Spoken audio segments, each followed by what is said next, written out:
Good evening, everyone, and welcome to another episode of Trails in the Sky First Chapter. Last time around, we finished Chapter 2, and we covered quite a lot. We found out who was responsible for burning down the orphanage, we confronted the mayor and his goons, and we found out that he's been working with those mysterious men in black as well. So we still don't know much about what their deal is, but we know that Agate's been chasing after them. And we know that they're all heading towards Zeiss, where we're also heading as well. So it appears like a lot of mysteries are starting to come to a head.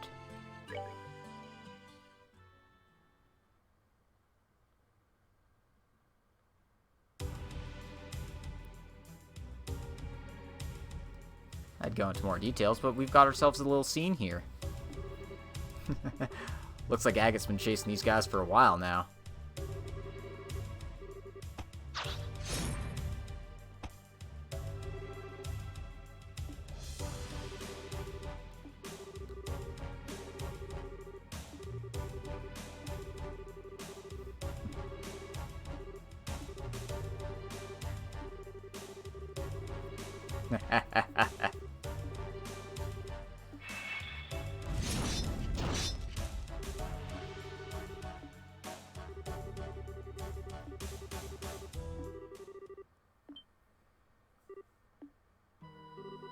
Oh. Wow, this guy got the drop on us. Yeah. Got the drop on Agate, at least.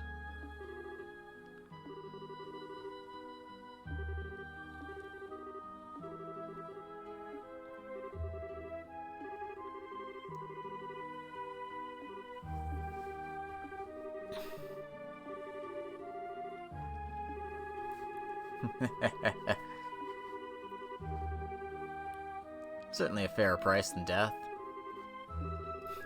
This guy's pretty cocky.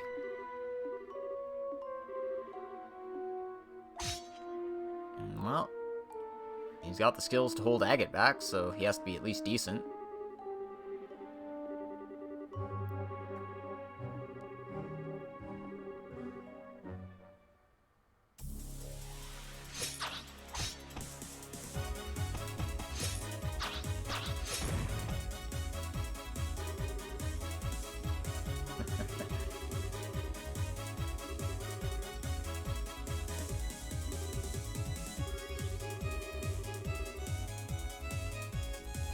Well, you know this guy's serious when you got awesome music playing for him.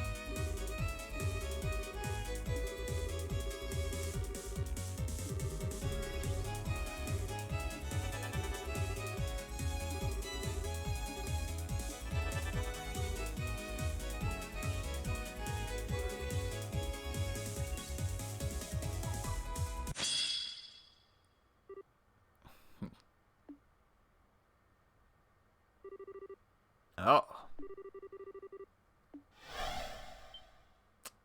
Surprise, it was a clone.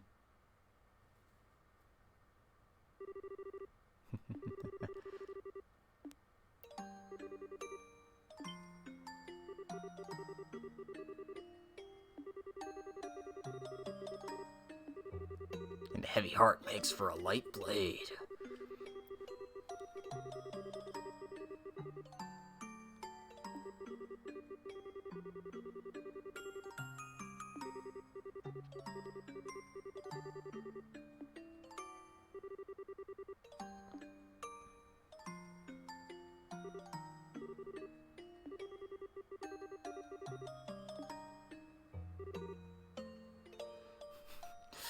God, he's such a drama queen, that Agate.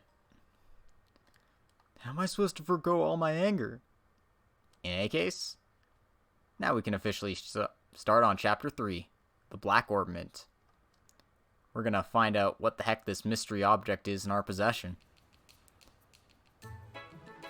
Might as well take it to the Orbment experts, and all the Orbment experts are in the city of Zeiss.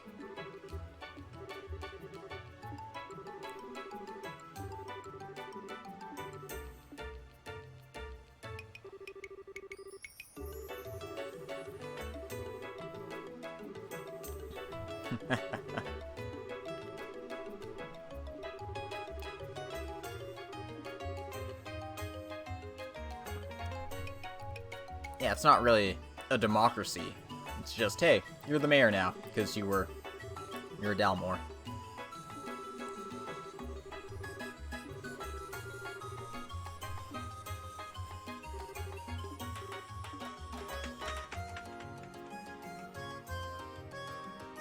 No, if it isn't Sig.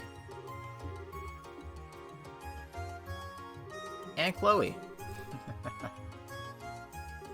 I still think she made it here pretty quickly.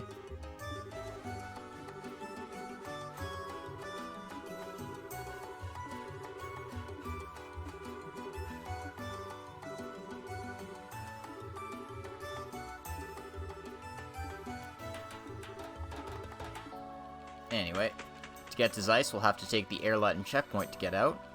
We were there before to escort Duke Dunan back to Ruan here. But before we do anything of that nature, we've got work to do. And once again, my apologies for hitting circle to confirm. It is a habit that I cannot just uningrain.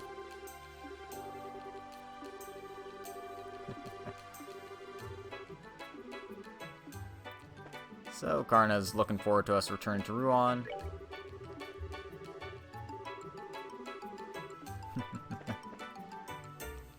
And Jean already thinks we're just about ready to become full-rank bracers.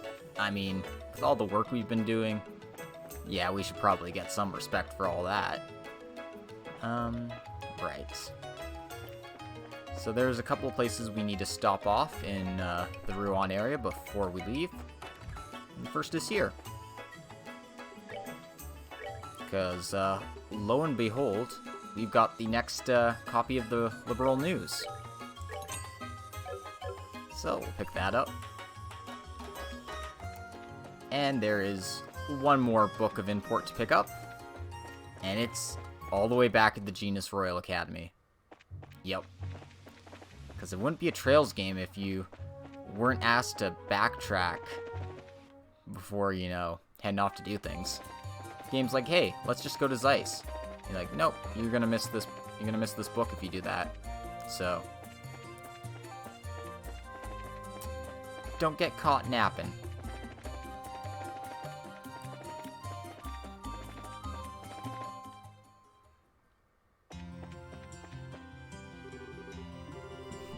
Mr. Effort.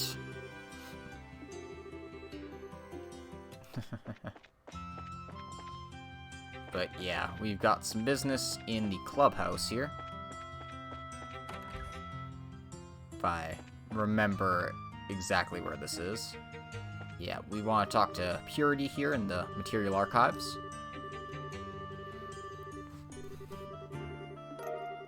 Yeah, she is the next chapter of Carnelia. So, why don't we check that out before we go? Oh my goodness. That's not what I wanted to check out. Actually, I haven't read the last 3 chapters of it. I'll save it for another time then. I'll do it all at once or something. So let's check out the new page of the Liberal News, though. Because, you know, why not? Morris Dalmor was arrested by the Royal Guard on suspicion of arson and intent to commit other crimes. His Stuart Gilbert Stein was arrested on the same charges. Both are in the custody of the Intelligence Division and have been transferred to the Leyston Fortress.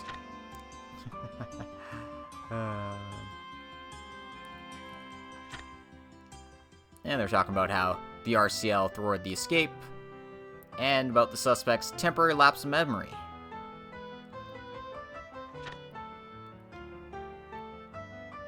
As well as Morris's bad deals in the Calvard Republic.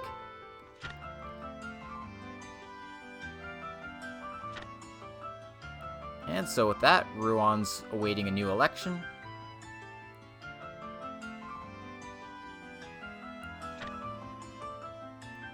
They just haven't had one yet. And for our future information, talk about the Orbital Calculator Capel, the very first computer.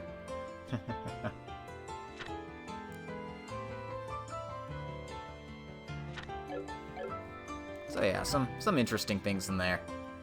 Let's But let's go on ahead and head on out of here. Because as fun as our school days are, we've got business to take care of. What's the deal with this mystery orbment? Why the hell could it shut off an artifact?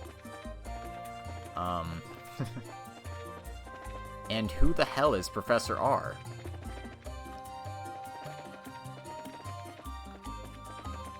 We've got a ton of questions left unanswered, and hopefully this chapter will answer them for us.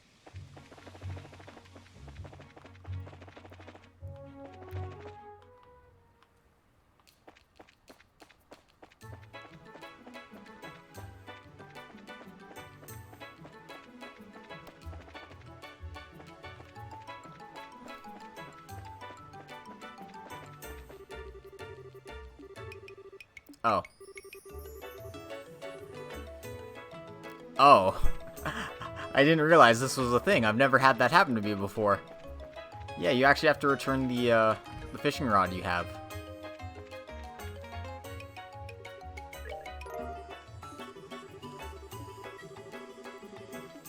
I didn't realize that was a thing. Well, the more you know. Oop. And I am going the wrong way. Goddamn port towns.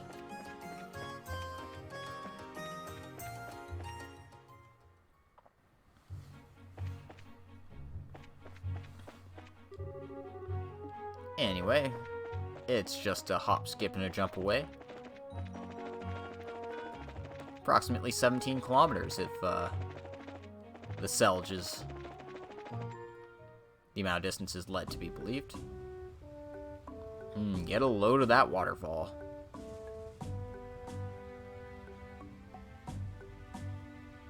It is a very nice looking checkpoint, that's for sure.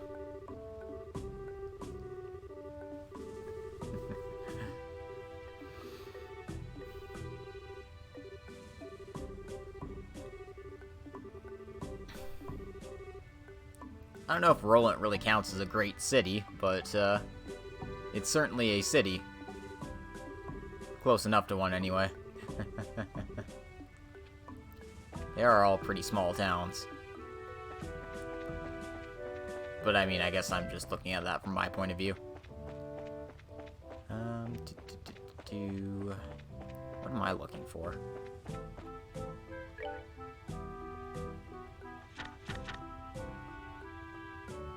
Anyway, never mind that this isn't perfect. That shit happens.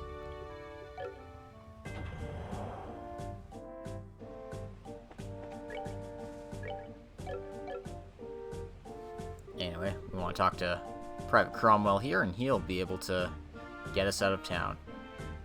Before I do that, though,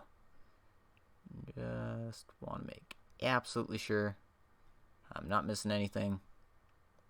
I'm not. Okay, cool.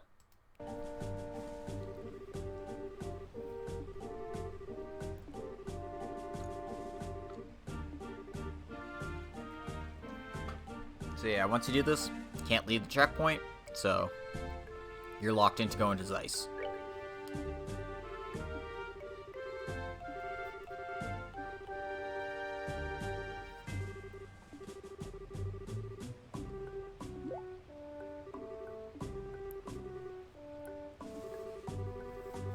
But yeah, we actually have to go through a very long tunnel to get to the city of Zeiss, rather than just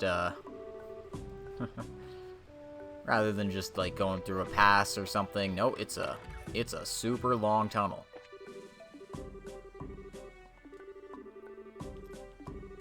Anyway, we might as well check in with the rest of these officers here.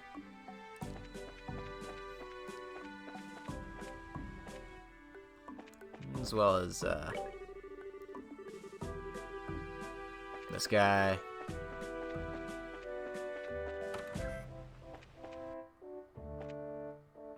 Talk to Caesar here. See if he has any cockroaches for sale. I want to buy the Briny Delight. I have it already, but, you know, I want it in my inventory. Yeah. Okay.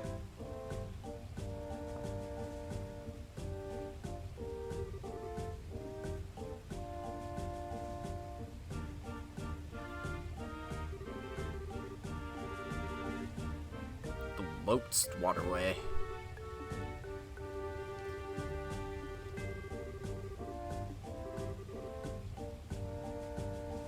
And this is the entrance to the Chaldea Tunnel. So, I guess we have to say goodbye to Chloe for now.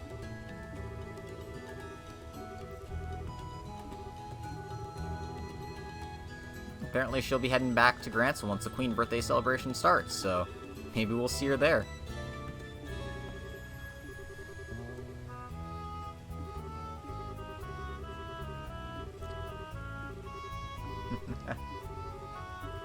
I'm glad we made a friend.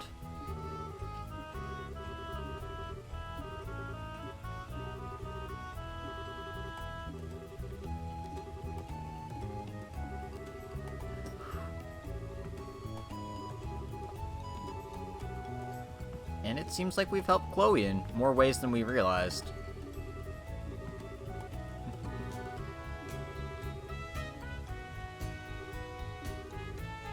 Aww.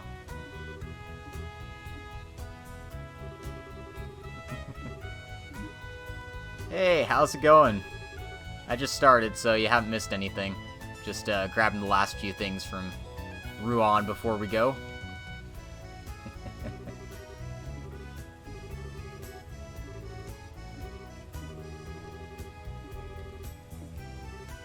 Sig's a powerful bird. He's probably the strongest pet in the series. Actually. No, you know what? No, I'm gonna stick by that. Sig is the strongest pet in the series.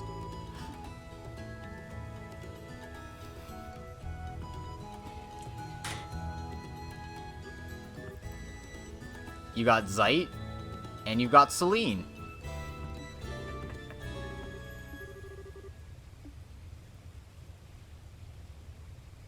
Oh, if it isn't, Julia from the Royal Guard.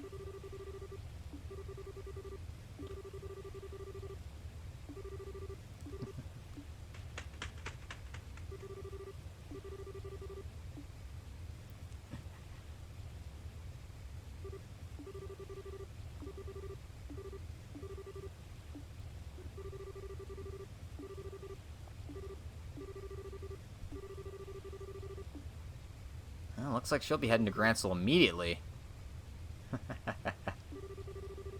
Yeah, that's cheating. Absolutely.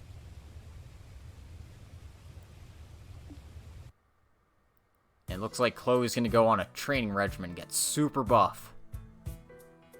So, we'll have to look forward to buff Chloe next time.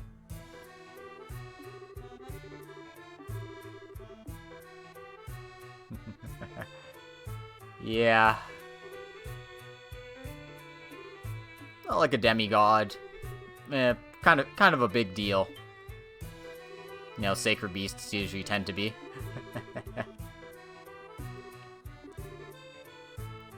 And Estelle thinks Joshua's crushing on Chloe.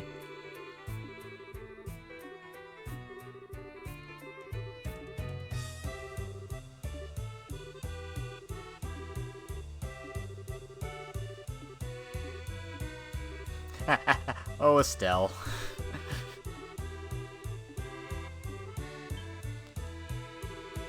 Note to self, do not insert foot into mouth. Too late, honey.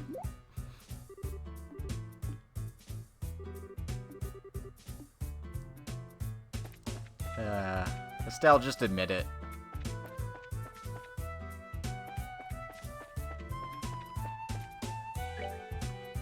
Anyway. New area means probe the place for treasures.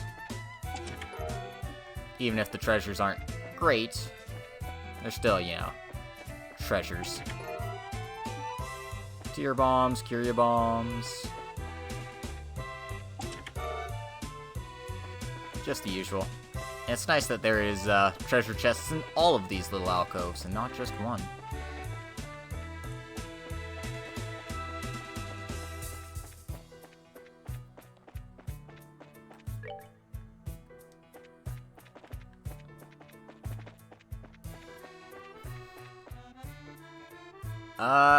I played to the end of the chapter, so it was about another 30-45 minutes, I think.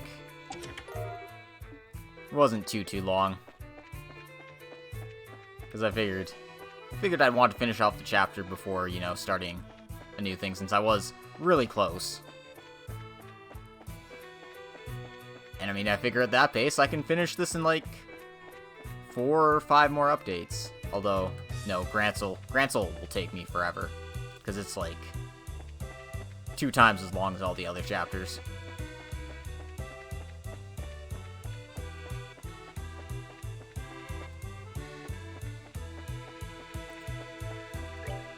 Anyway, there's a orbit charging station here if you need it.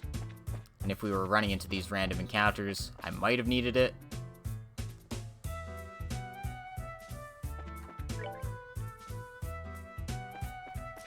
There's also a limestone cave up there.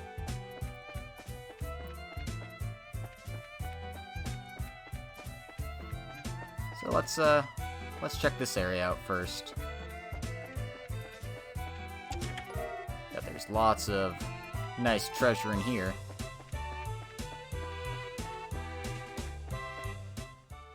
You can also head into here immediately, but if you're playing this on base game, you'll get your ass kicked by the monsters inside of here. So, I'm gonna go do the same. We'll be back here later, so. Oh, that's for sure. I mean, I've probably not had to do like about 40 or 50, sorry, 400 encounters by this point.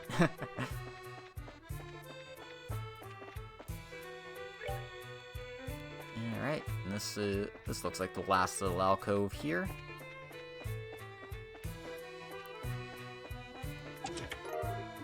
Another tier bomb. And a celestial bomb. That'll come in handy later.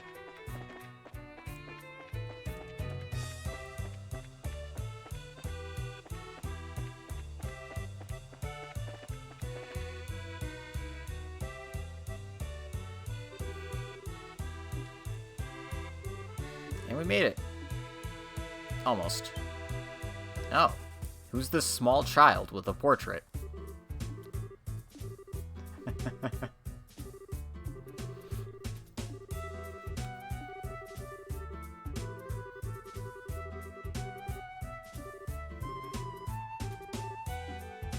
And apparently she's out to go change the lights. By herself.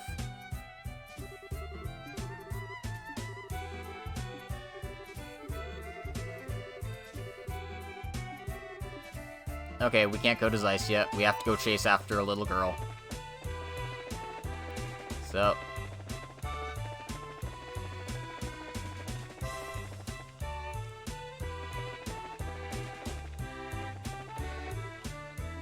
Found her.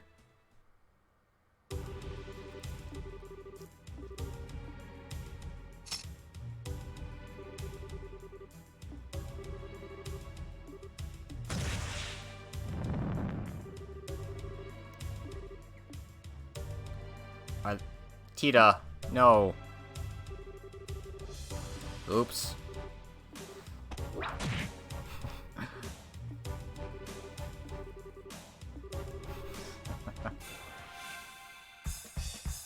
Well, lucky we were there. Otherwise, she would have been in danger.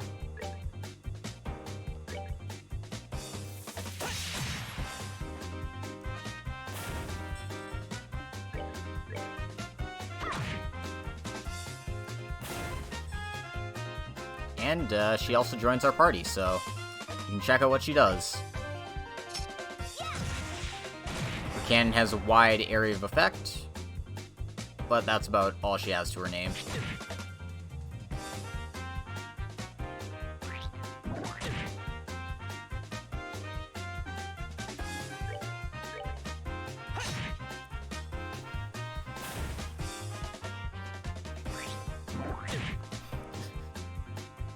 I sure like covering Joshua in gummy juice. It's pretty gross.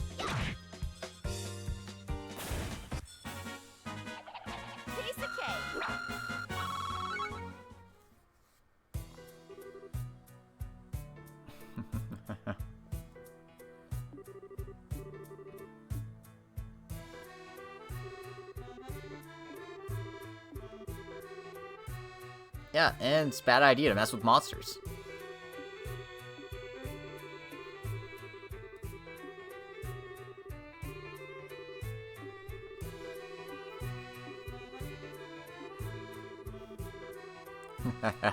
Yep, monsters like little girls. Wink, wink, nudge, nudge.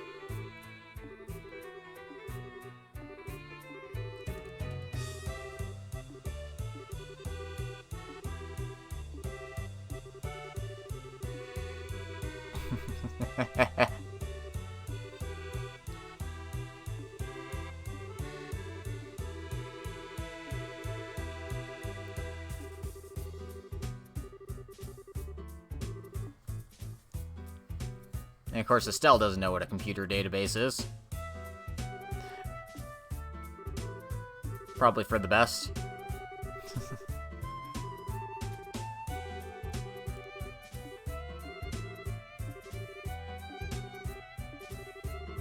Each orbit has a cord circuit inside, and that having proper connect, the orbital energy inside the unit will have nowhere to go. As a result, the orbit won't be able to function properly. This happens sometimes with the highway lights, meaning their ability to give out light and ward out monsters is compromised, so... Oh, God.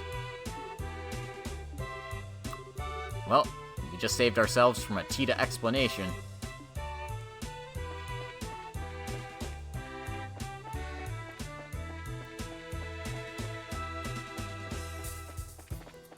Can't mess around with the, strongest little girl in Liberl.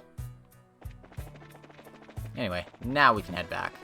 And since we've already probed this place for treasures, go super fast. Now don't worry, this isn't the last we'll be seeing of these tunnels, though.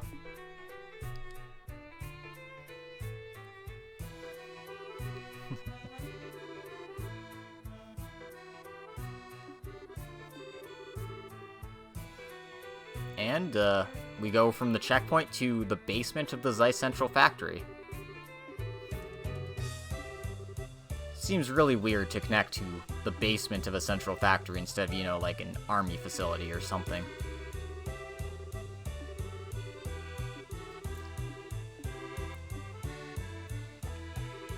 I didn't even bother equipping Tita. I think she, like, leaves your party immediately after this, if I remember correctly, so I haven't bothered. But yeah.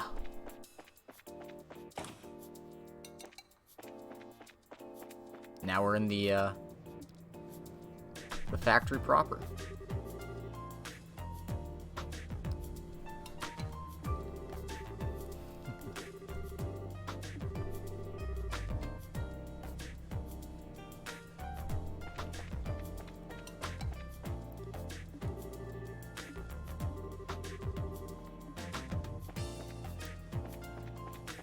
She seems to be thinking about somebody.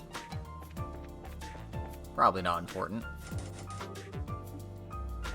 We can't go in there.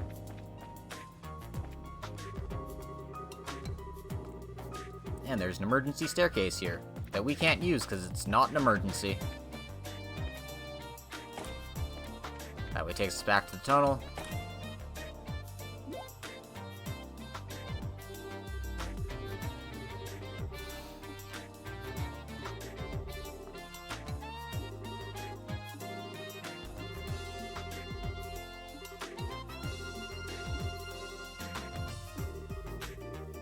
I actually don't know what a Torum is one-to-one for, but I think it's probably a ton.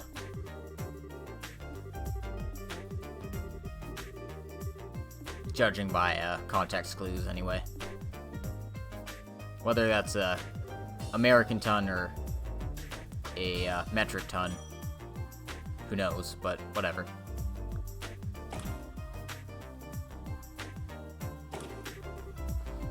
I would assume metric.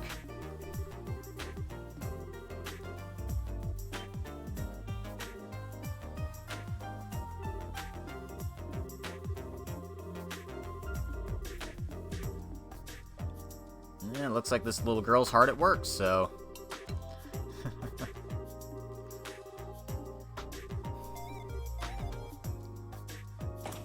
And look, Estelle and Joshua have made a friend.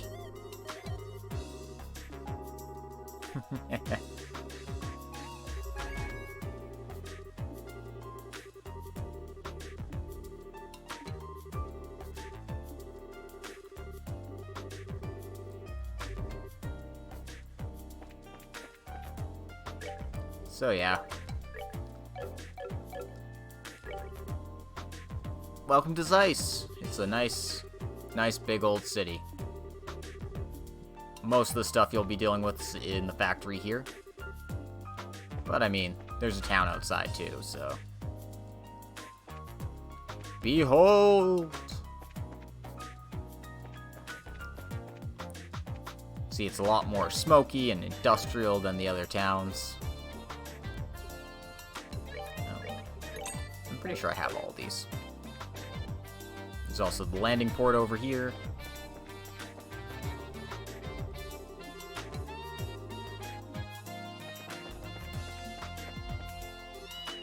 And Antoine the cat, the best NPC in the game. Sorry, that's a lie.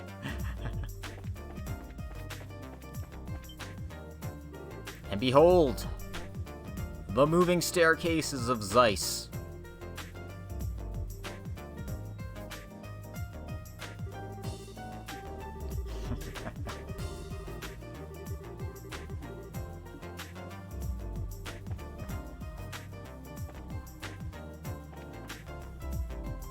See, look, it even moves. So, you know, being the contrarians we are, we're gonna go down the up escalator. And random NPCs being impressed by these escalators.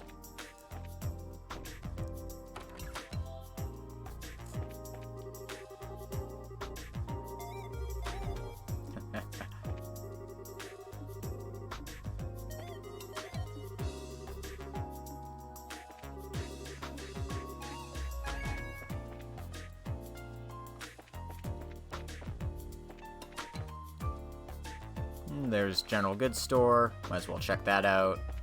Basically do everything around the place before actually doing anything important.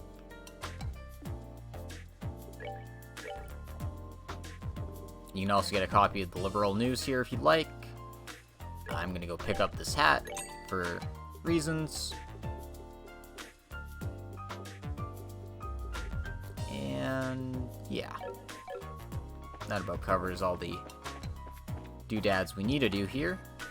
Let's check inside here as well.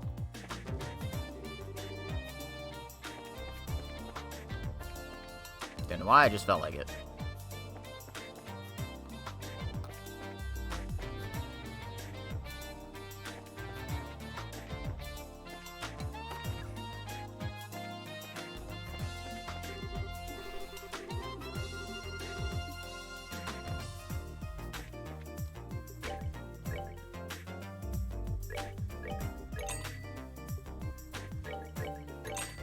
Anyway, more recipes and stuff to buy in here.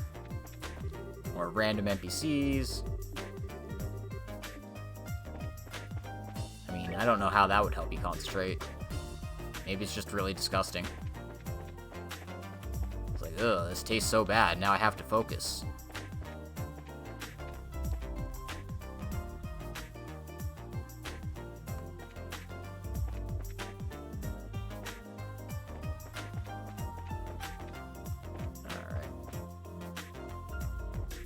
You can also check out the factory while we're here.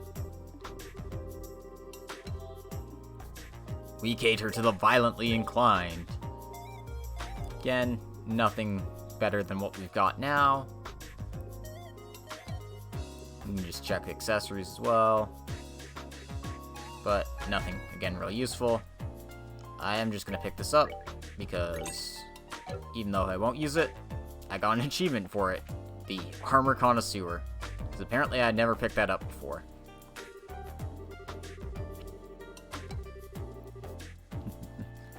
Wong's a bracer as well. He's looking for the right weapon to use. And,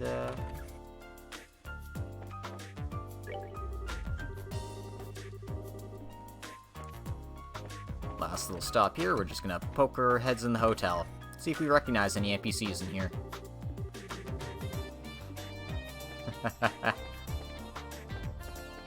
Looks like Emma's unleashing her fury.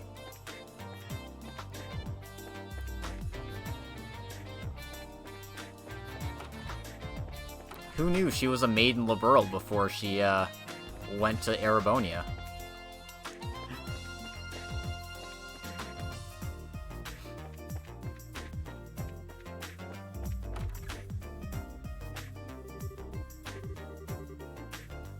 Please make the bed so I can take my nap.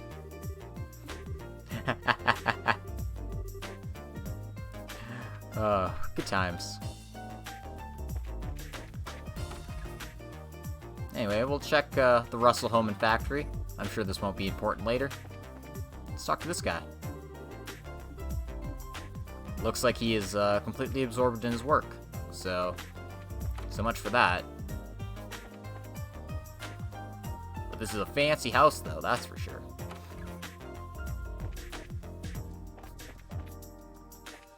Alright. That's enough messing around. Let's continue on with the story. We need to check into the Bracer Guild. So, I've been putting this off for long enough. Let's talk to this lovely lady here. You're finally here. Of course she knows who we are. She can see into the future.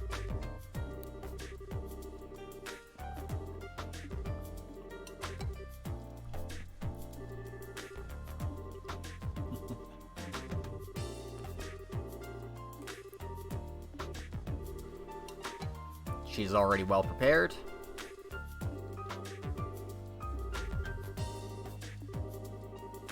But it doesn't look like there's anything urgent for us to deal with. Unlike when we went to Bose and Ruan. So...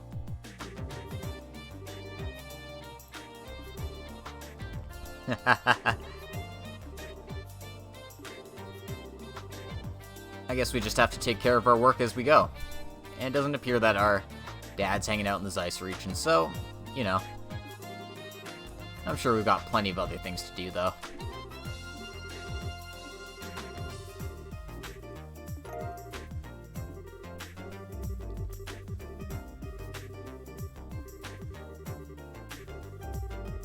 But she can help us with our mysterious black orbment problem. And let us talk to the factory chief right away. That's, she's just very, you know, prepared for anything. It's almost like she should be part of an intelligence division or something.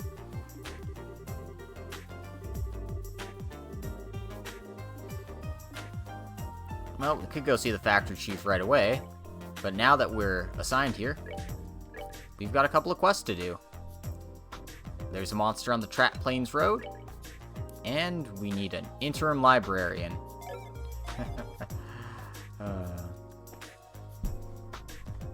So yeah, story can wait.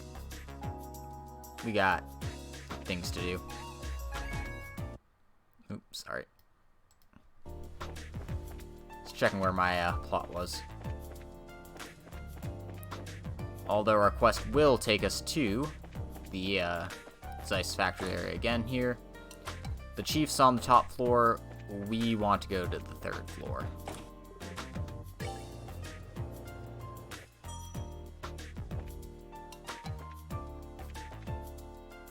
Design room, workshop.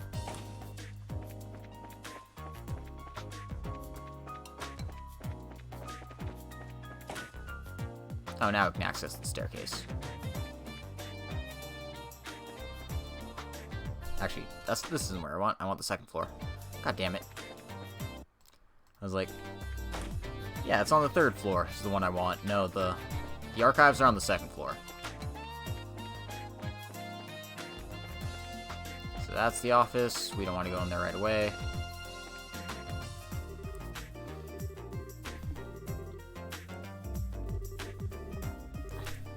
Apparently we got here really quickly, so let's go help her out.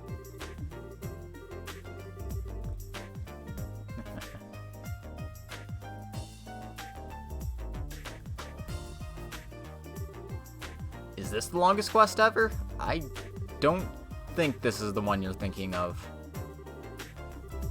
But we do have to go chase around a few people for books.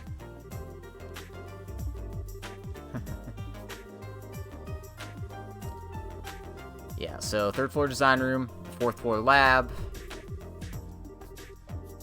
and we're only looking for 2 books, so this shouldn't take us too long.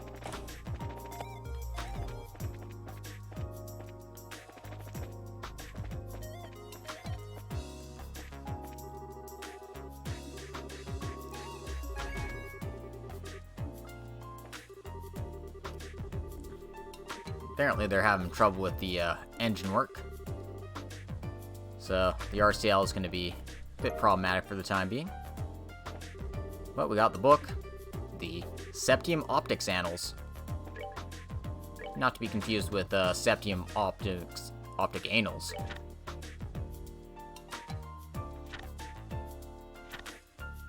This looks like a thesis of some kind, so yeah, very dry, very boring. But, you know, it's there. Gotta flesh out the world and all that.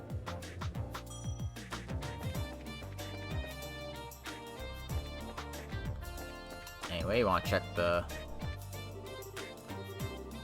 clinic here. There should be a book in here.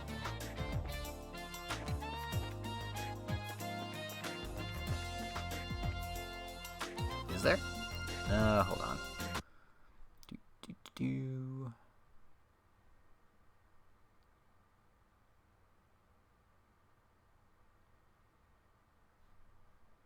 Oh, I have to go to the lab first? That's dumb.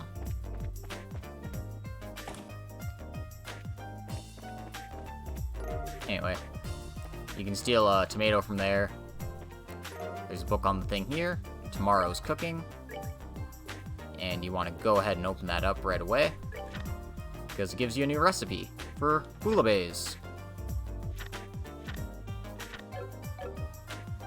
But I already have that recipe.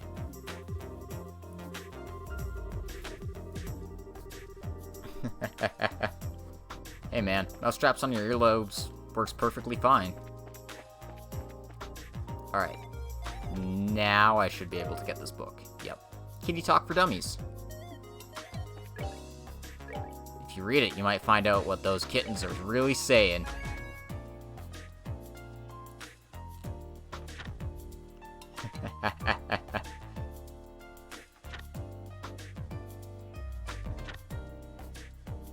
What did you just say, oh hairless one? You are welcome, squishy pink thing.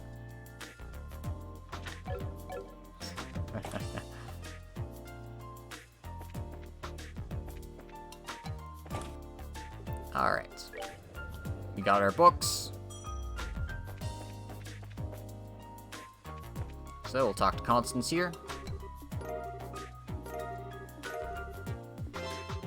And there we go.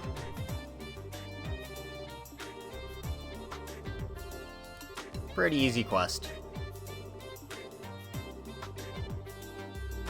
But, by completing this quest, we get another one to do.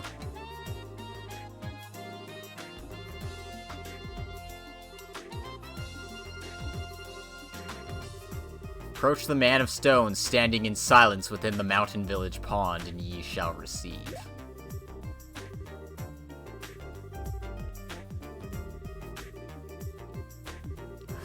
Oh my god, Phantom Thief B, why are you stealing a book about the Herbe woodpecker?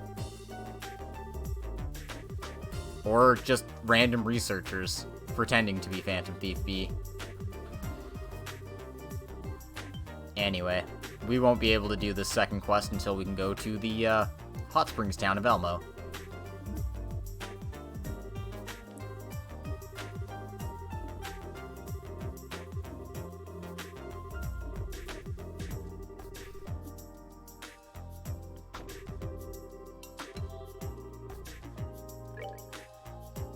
Yeah. So, temporary librarian plus. Approach the man of stone standing within the mountain village pond, and ye shall receive. So, we'll have to do that one a little later.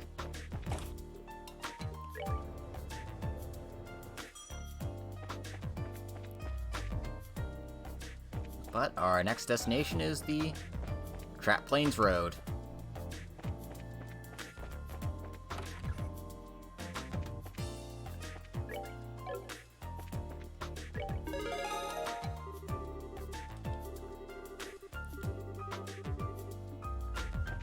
We're up to 201 BP now.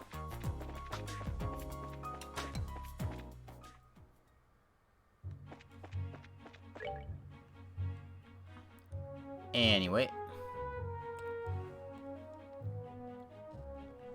We're gonna want to head directly south to see if we can find the monster that's terrorizing this poor area.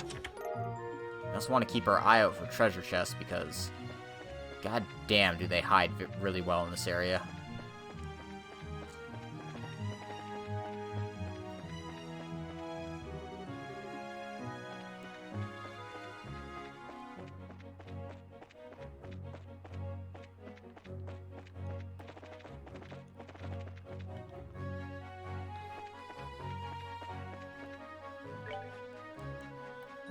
Alright, so our monster is somewhere in this general area.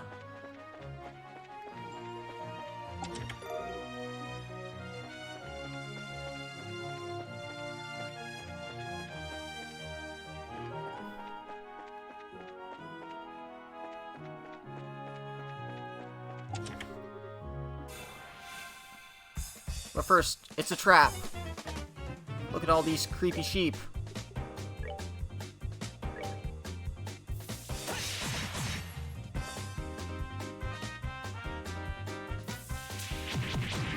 Creepy sheep with a bad touch.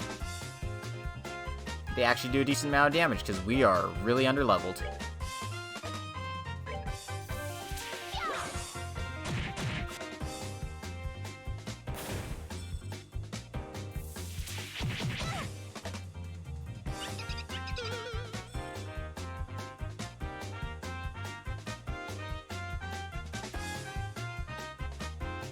So many sheep.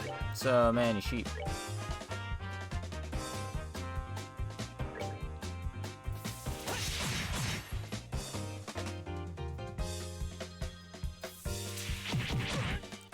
This is where I wish I had a counterattack.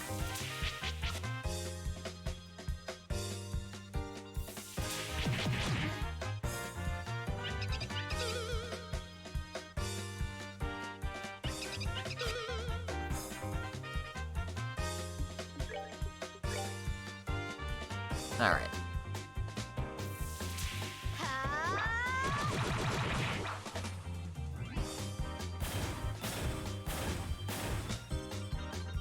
That's most of them out of the way.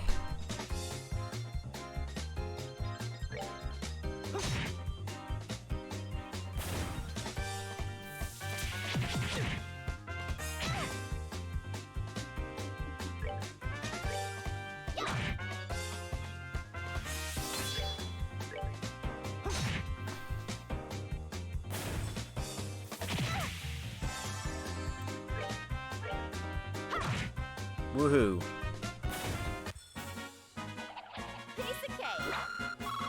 And we got another level for it. Well, at least one for Estelle. Joshua's still a little bit behind.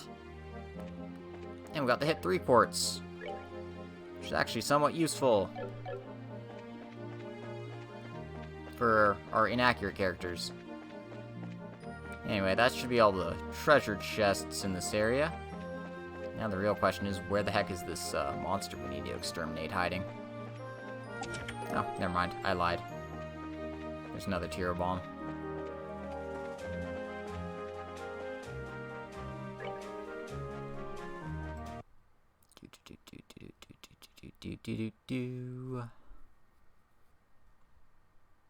Is it not here? I guess it's not here.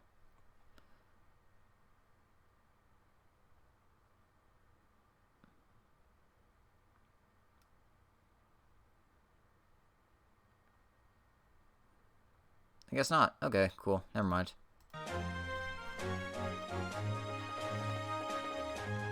Let's go to the village. There is a herbe woodpecker to find. As well as, you know, just a few general stores and stuff to talk to people. Apparently he has some spring-boiled eggs.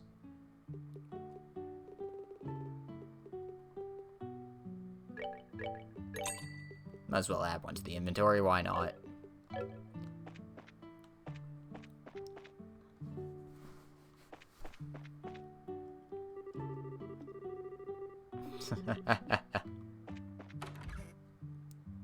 Well, random NPCs are hot for Joshua. What else is new?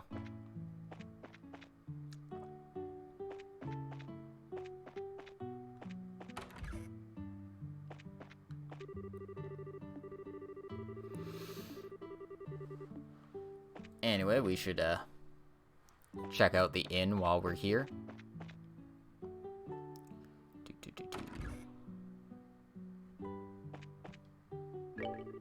Talk to Mrs. Meow. Mrs. Meow. Check out all the recipes you can get here. Some fruity milk, specialty eggnog, and monster sushi. All these sound disgusting.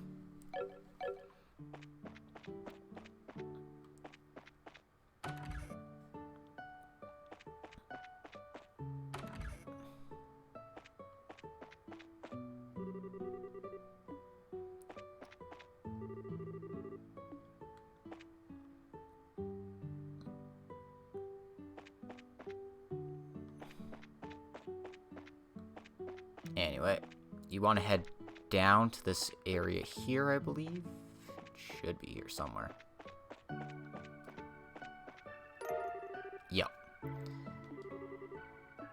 Because this is where the Urbe Woodpecker is hiding. You know how annoying it is to find this stupid little alcove? Yeah. Not paying attention, you're gonna miss it. Anyway. That concludes our business here. We don't need to stop by the inn. We don't need to do anything of that nature.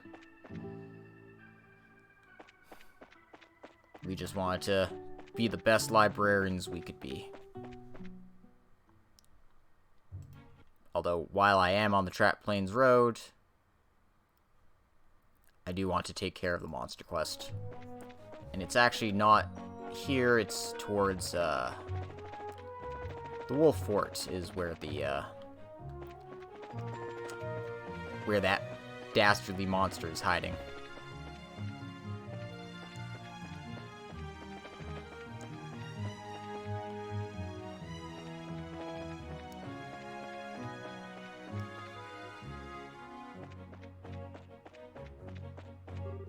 Yeah.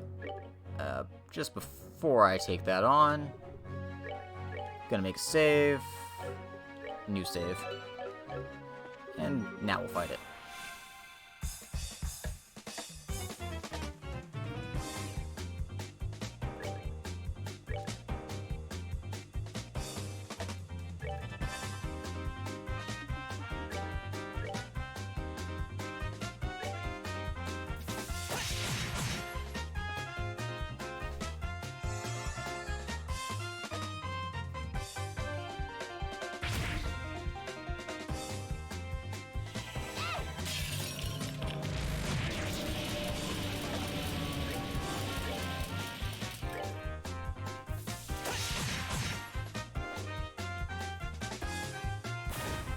That's one of them down.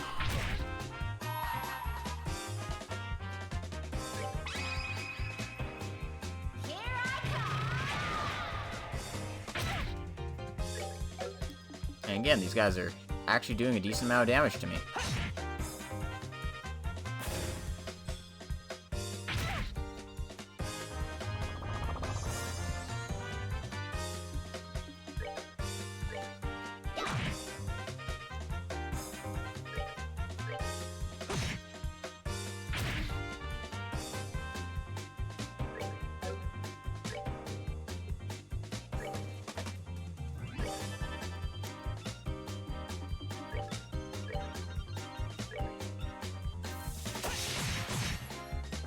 And Joshua's flicker finishes the job.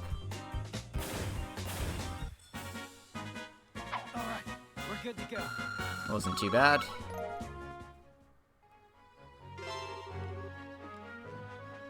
Alright.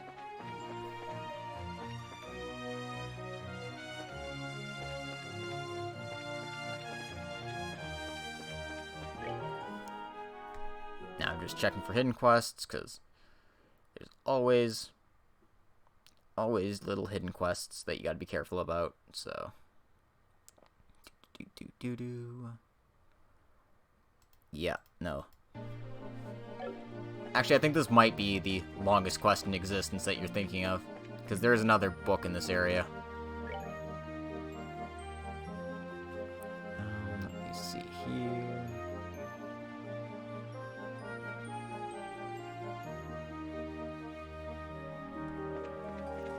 Should be another chest hiding around here, if I remember correctly.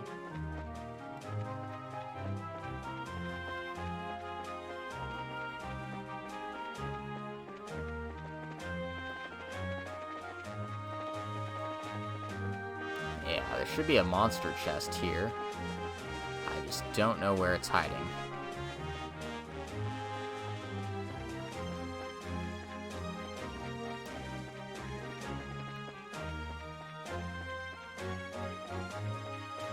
There it is.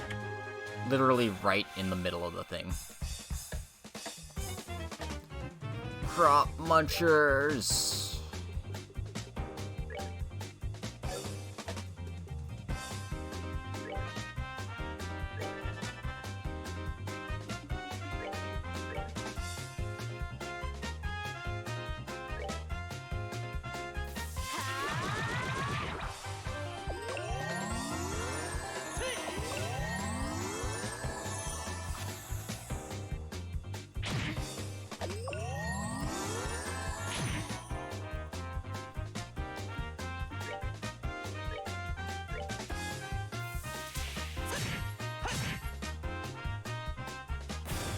Get rid of them one at a time. Hell, some of them are even nice enough to flee.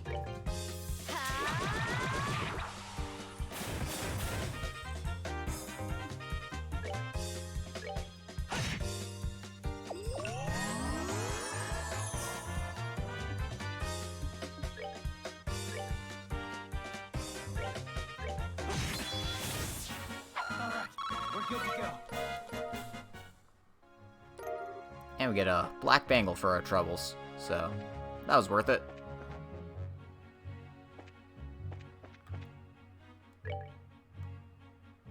Anyway, we want to take the top eastern exit here. And head into this little area. Got another monster chest to deal with.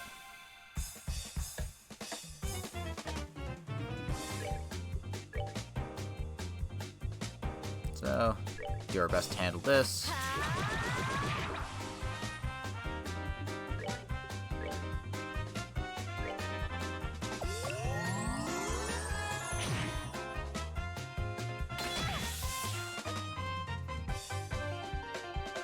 All these jerks are playing dead.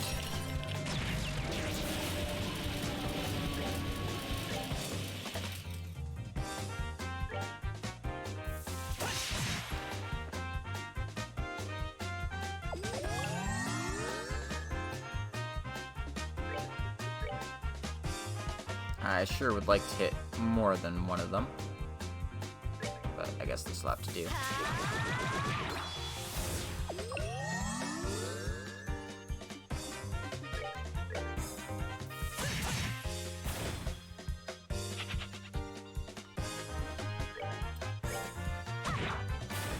Woohoo.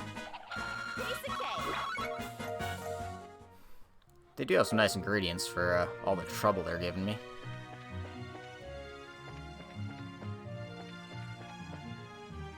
Oh my god.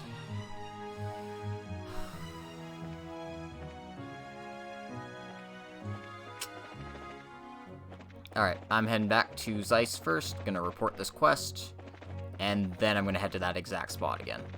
And the reason why I'm doing that is because that only triggers once you do that. Goddamn timing restrictions.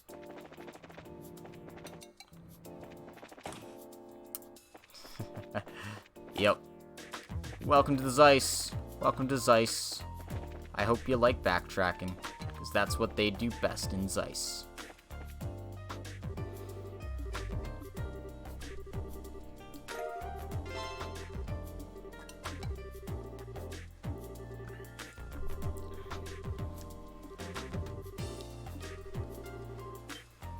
Yep, that's right. More work.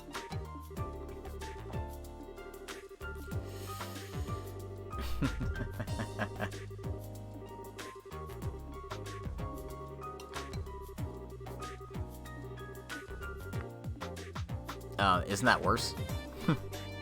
But yeah. That little central pillar we were just at was where this next book was. But we can't actually trigger that next book until we, go over here.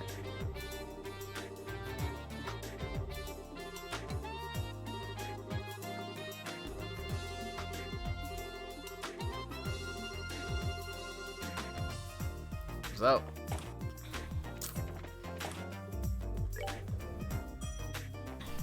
handle this as best we can.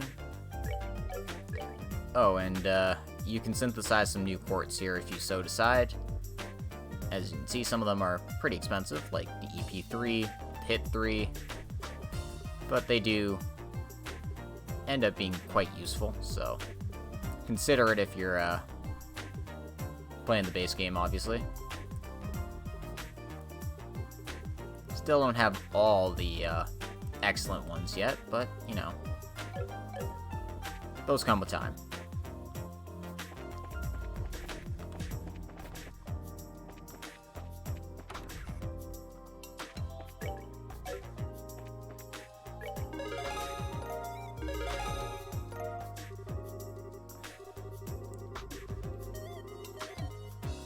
So get our money and our BP out of that, and we're back on the road again. Back on the road again.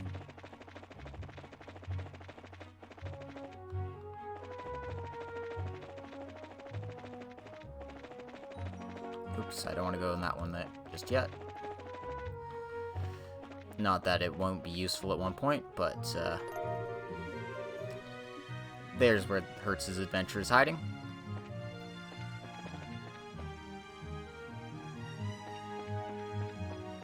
And let's explore the tower while we're here. Because, you know, why not?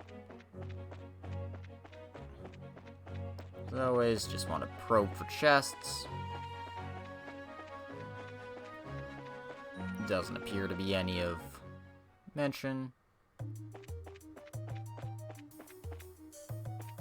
But there are some big old chickens in here.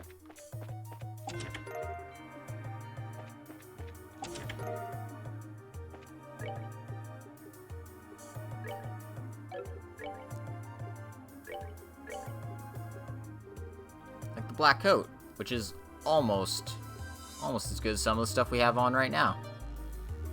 Almost, but not quite.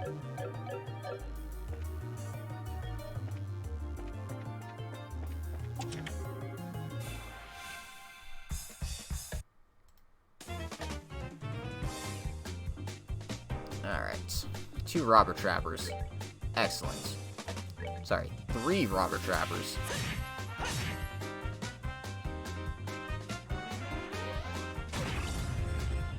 And they blind on explosion. Lovely. That's what I wanted to deal with today.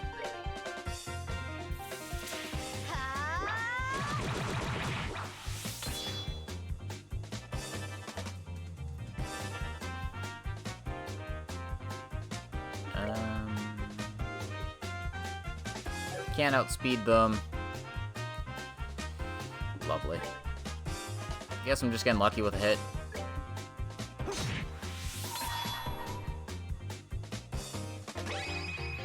Well, I got lucky with the hit, but,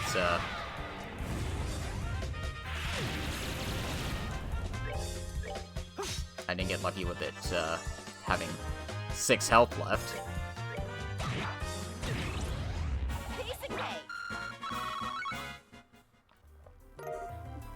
Now that I know that these jerks blind, I'll just have to be, I'll just have to change Joshua's equipment around real quick here.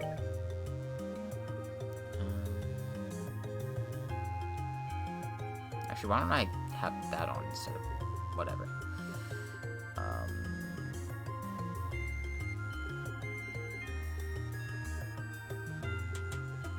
There we go.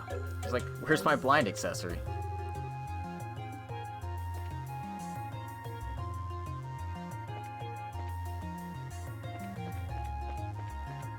I'm gonna take the west path here.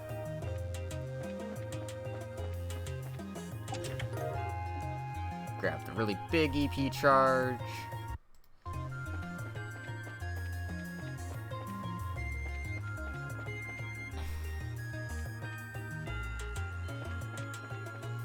Take the east path next.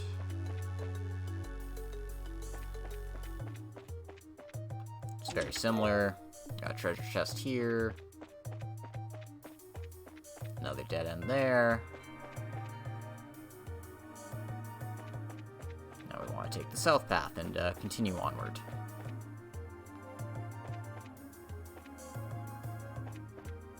Look at all these things we would have to fight if we didn't have the cloak quartz on.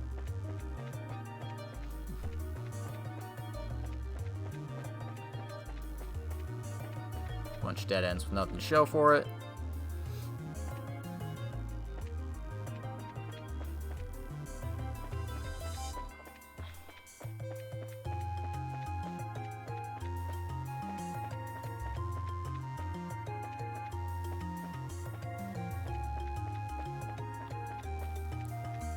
Take the west path. Don't know if there's anything.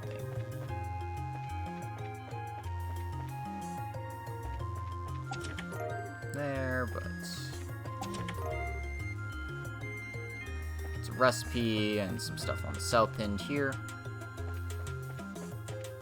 And we'll be taking the west path first, because there's nothing on this side.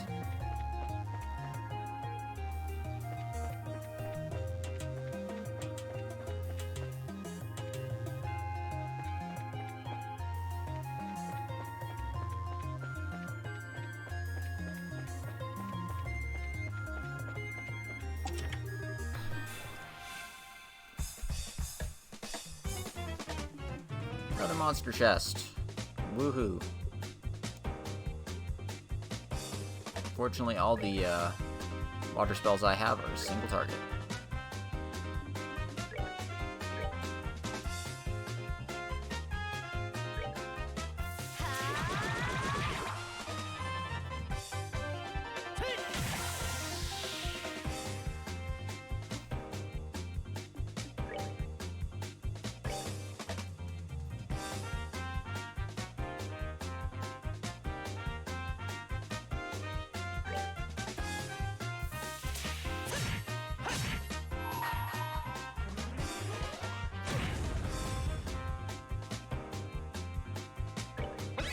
And putting on the blind prevention certainly helps.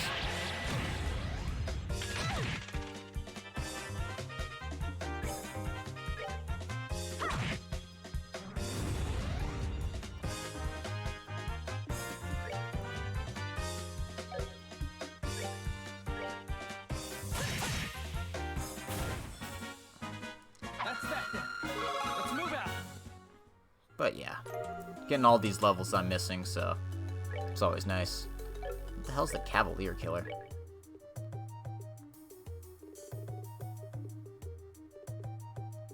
Oh, it's a weapon for agate. It's a horse slayer. There's also another treasure chest over here. The Tier All Bomb.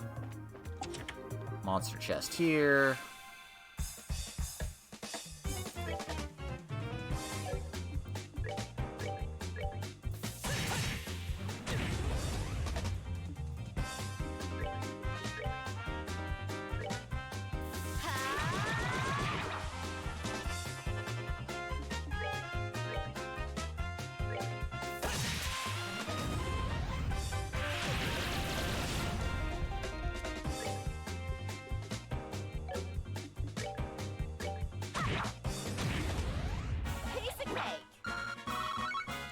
So, again, these fights aren't too hard.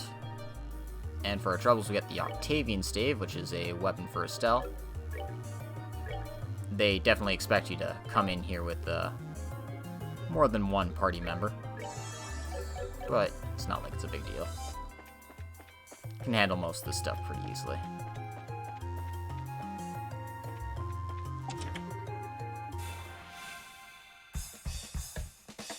And one more monster chest to deal with.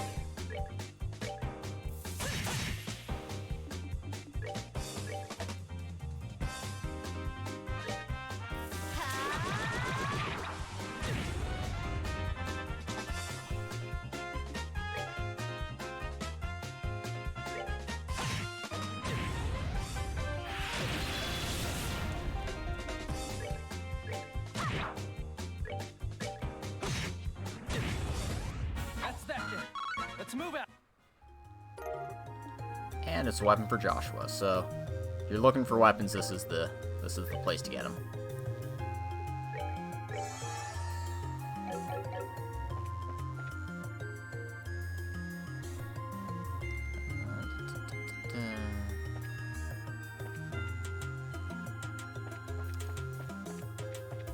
Trying to think there's anything else worthwhile in this area.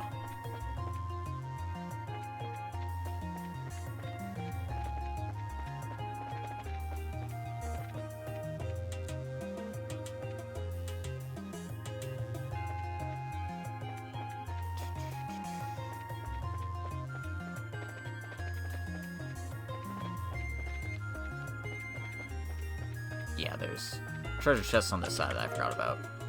Celestial Bomb, and this should be one more chest to deal with.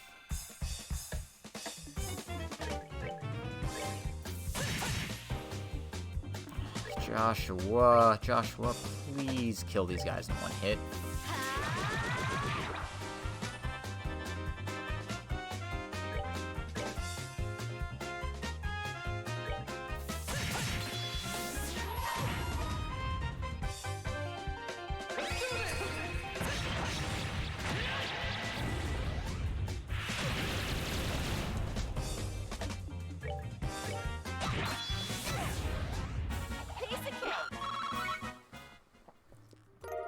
Oh yeah, an attack 3 hordes, and we got a lot of experience for our time in this this awful place of self-destructing enemies. I'll just do this again. Okay, we should be good.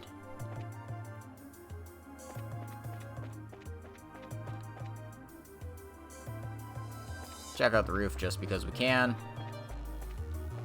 but there's no professor here doing research in this area yet.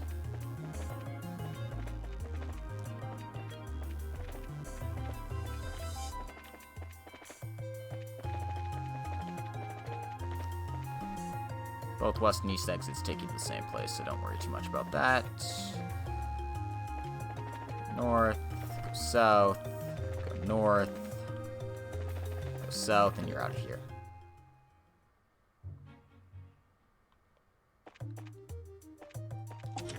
And don't forget these guys on the way out. Because Lord knows I do that all the time.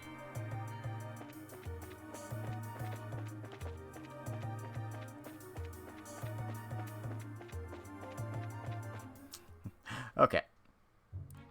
There we go. Business settled.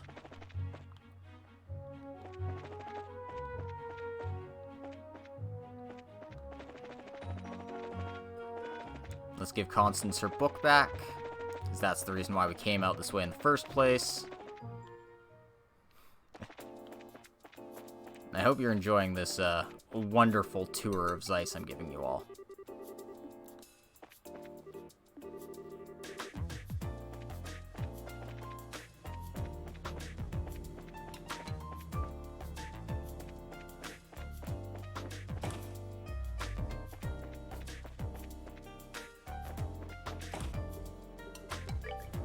Anyway, as some of the characters mentioned, this is the part of Liberal that borders on the easternmost part, so it borders with the Calvard Republic.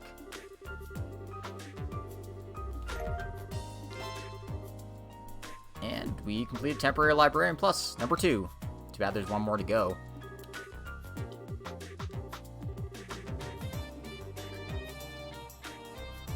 Looking for 31 cypress trees.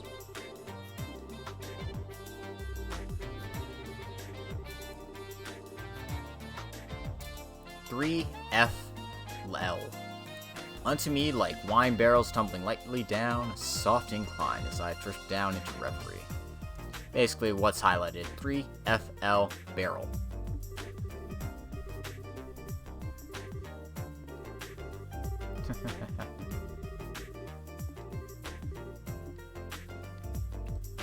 So we need to go to somewhere with a barrel. Wouldn't happen to know where that is, would we? I wonder. Well, it's not in Zeiss.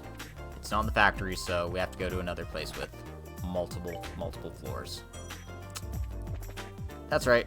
We're taking another detour.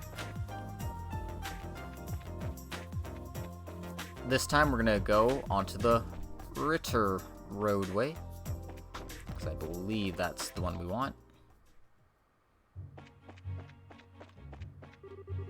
Yeah, we want to head to the Sanctum Gate.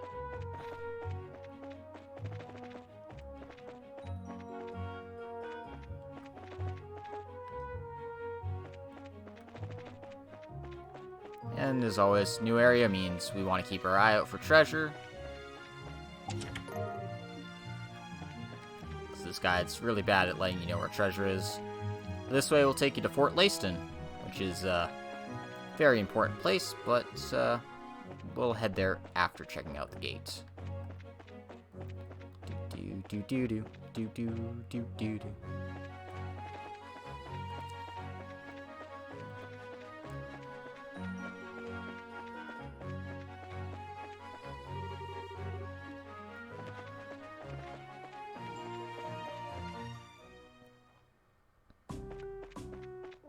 Anyway, welcome to Sanctum Gate.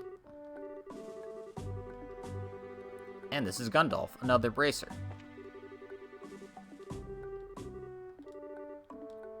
It's part of the ruins of the old Onenburg Castle, and this is how you get into Gransel. From Zeiss anyways. There's the Sanctum Gate here, and the Garoon Gate connecting Gransel and Roland.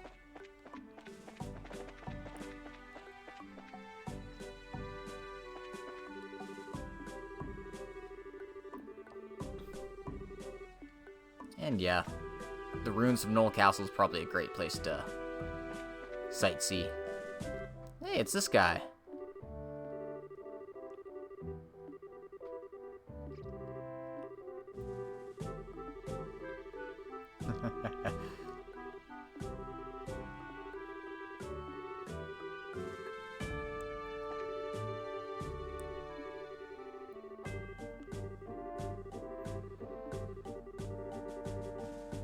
Well, sounds like they're making good business for themselves.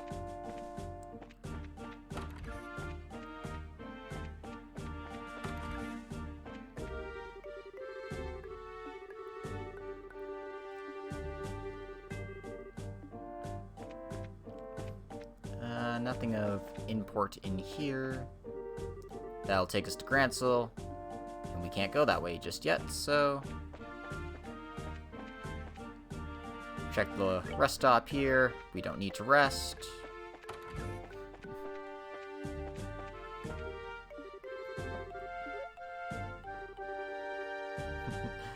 Sounds like she has a crush on private jewels. Talk about the talk about life in Gransel. These guys have a pot o' meat for us. As well as a couple of recipes if we haven't picked them up already.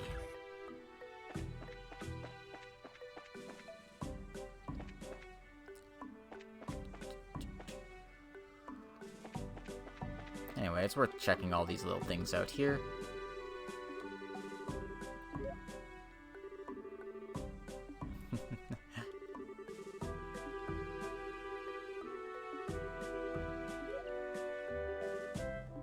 Well, it looks like their relationship is moving smoothly. They're having a great time here at the gate.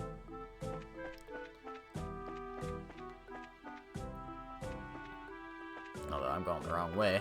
I want to keep going this way.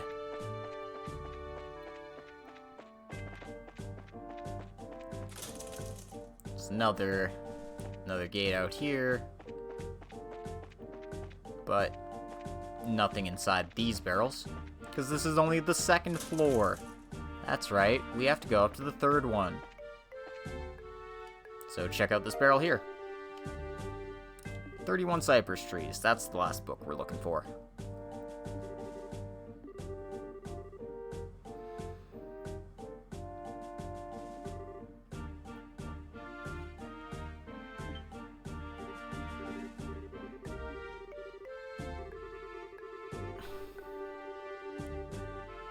And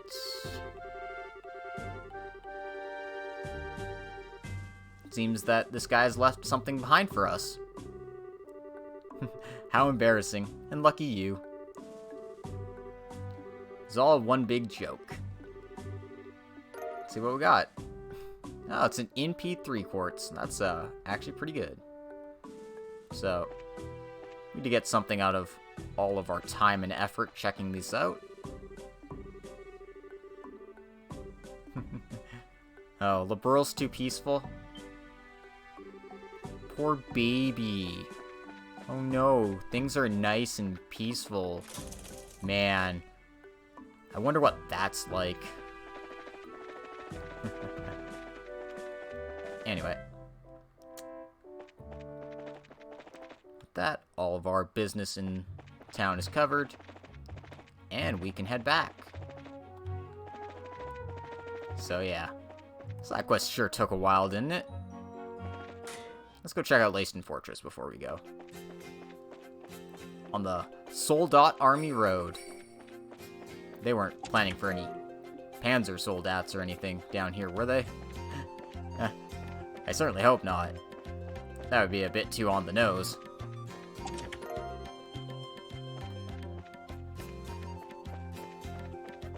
And anyway, a few treasure chests. Crop muncher. Nothing too big. And as always, these screens always seem like they're just one too long. One area too long.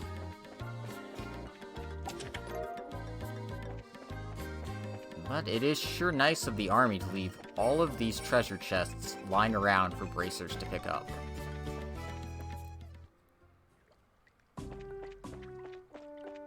So let's poke our heads and see what's going on over here.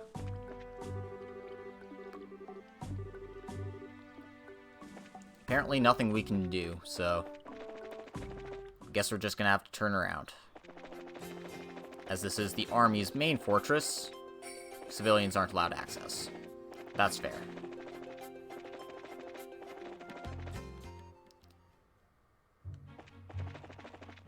So,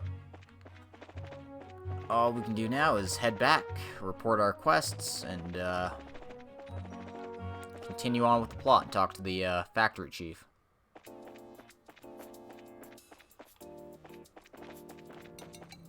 So first things first, gotta go find Constance. She is in the same spot as always, so it's not like we really have to find her.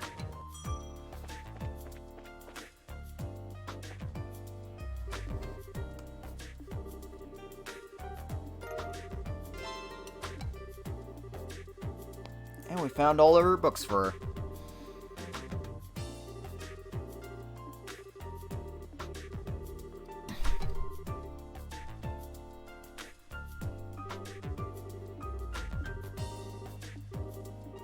Okay, we don't have to do anything more for her.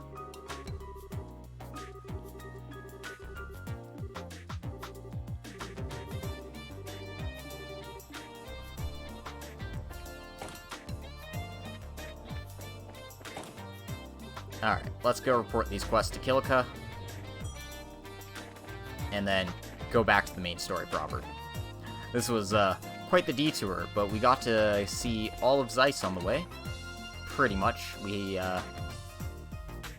couldn't head into the Laced Fortress, but we got a lot done, so we're up to 216 BP.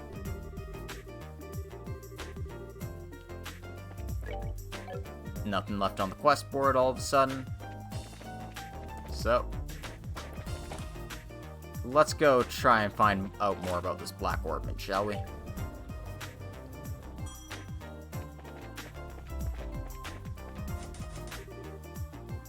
No, he's not in his office.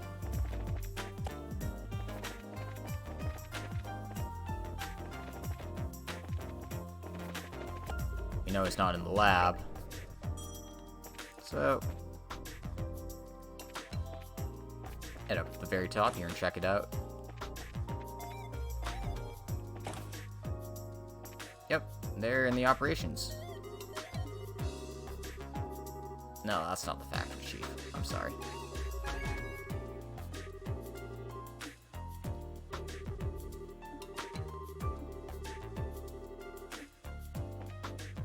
And apparently they're having trouble with their orbital calculator Capel.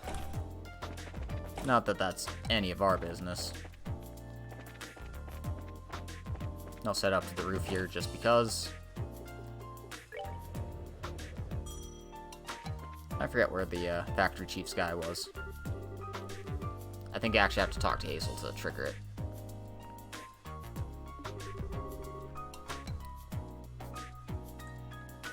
Yep, you do have to talk to the factory receptionist to trigger it. Ugh.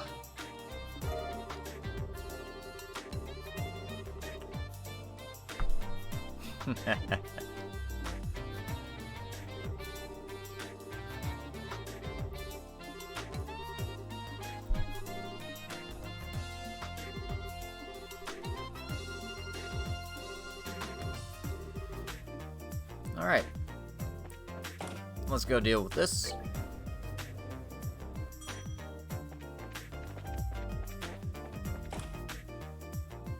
And talk to Factory Chief Murdoch here. He seems like a pleasant fellow. Not like that last mayor we dealt with.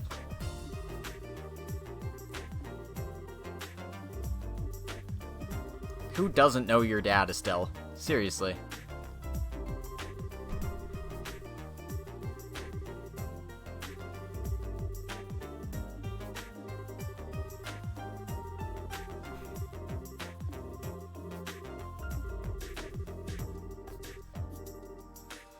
So, maybe he'll know what's the deal with this orbit here.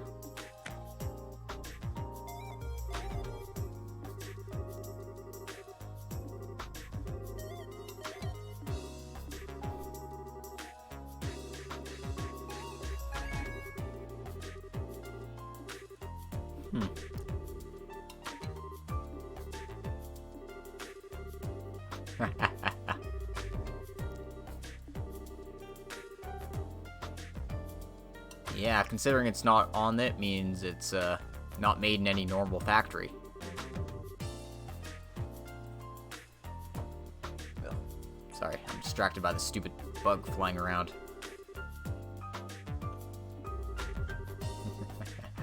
So less with the sweet and awesome, or with the stabby hurdy. Got it.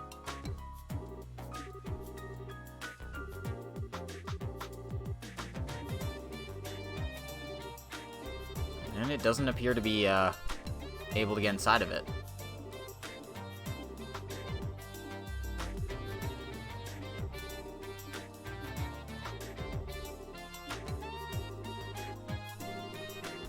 Please ask Professor R to do an analysis.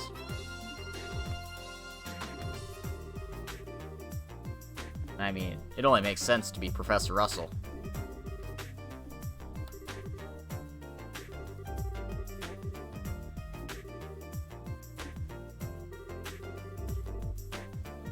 But yeah, this is a nice introduction to the history of the orbital revolution, in case you didn't know this from any of the other games. Professor Russell was one of the 3 disciples of Professor Epstein, the other 2 being Professor Hamilton and Professor Schmidt. Schmidt resides in Erebonia, Hamilton resides in Calvard, and Professor Russell resides here in Liberal, which is why they're 3 of the main pinnacles when it comes to research and development when it comes to orbital technology.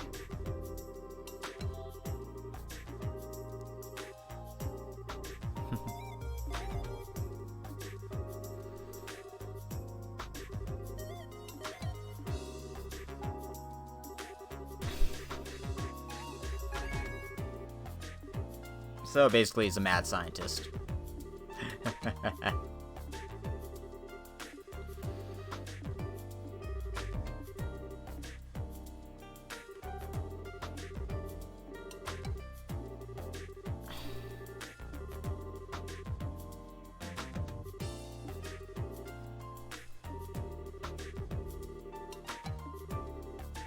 So apparently he has his own private workshop, so, yeah, bringing over his granddaughter.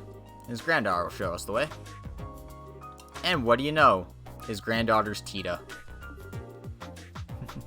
Well, isn't that fortuitous?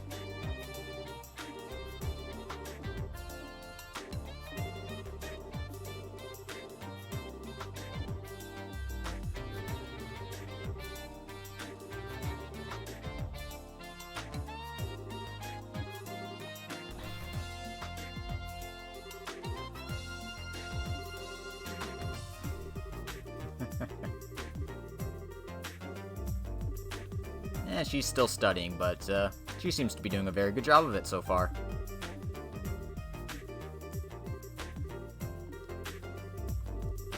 And we've been in their house before. We've bugged Professor Russell before, but he didn't give us the time of day. Let's just make a save. Just because I've done a lot since then. And I just want to make a quick check on a few things. Okay. Still seem to be operating smoothly. That's what I like to see. In any case, for those of you just tuning in, this is Logic Blade, and we're playing Trails in the Sky first chapter. And we're currently in Zeiss, doing stuff. Cool stuff. Maybe. Mostly we've gotten the lay of the land. We know what's around here. And now we're gonna bug the father of the orbital revolution, Professor Russell.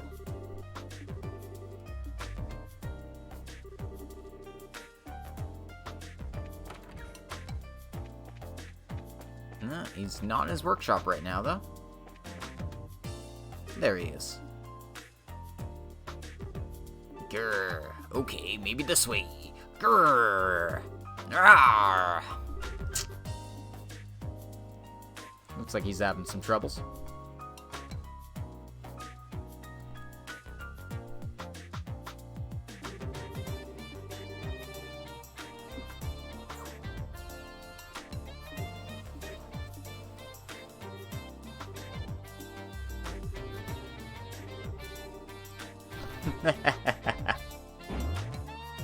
Yeah, he is off in his own little world.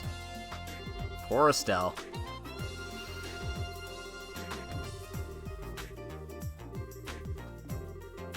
No, he's something, alright. Alright, time to hit him over the head with a big stick.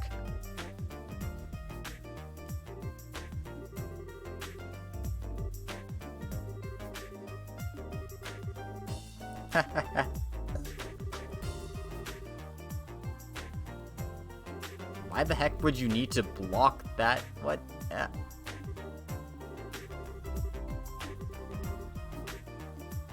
God damn it, guys.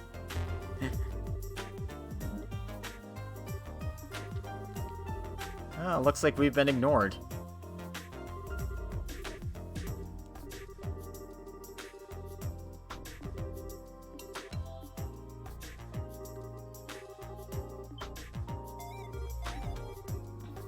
Oh, no, you didn't. Quit farting around, make me some coffee. I take it black. I want it clear as mud. Well, looks like we've been conscripted into doing some experiments.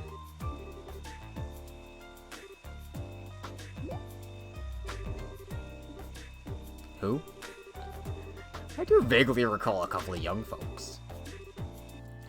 Oh, jeez.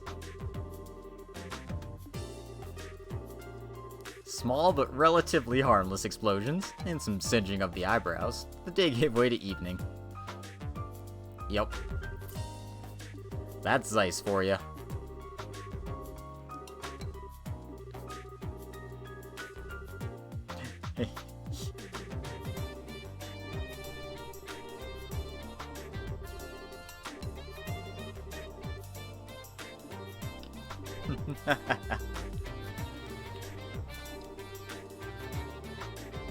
Not some old fart with attention deficit issues. Oh, you're too kind.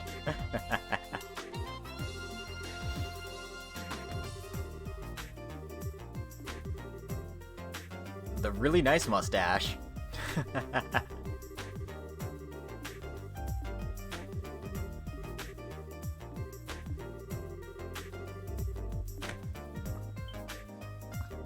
So, maybe the mad scientist knows something about this.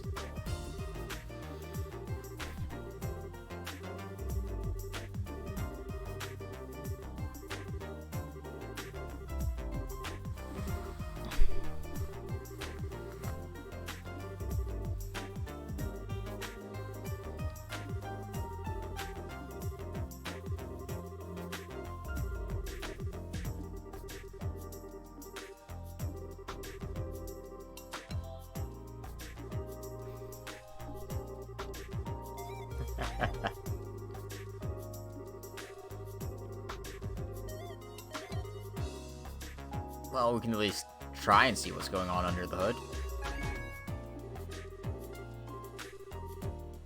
But we should eat first.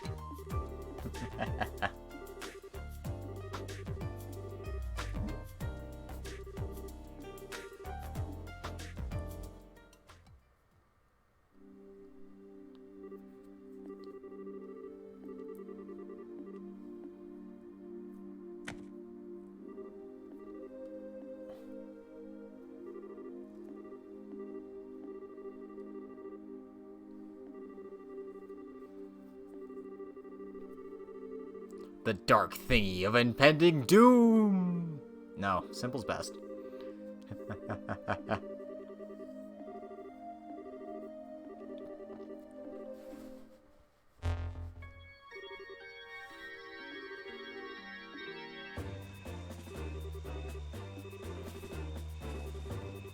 And we even get the capo music, of course.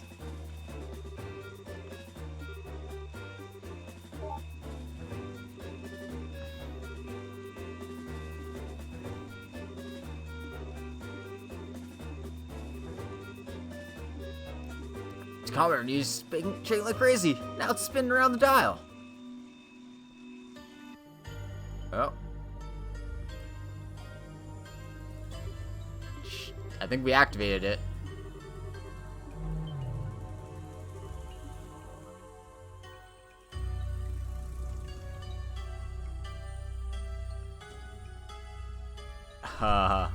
Hey, who turned out the lights?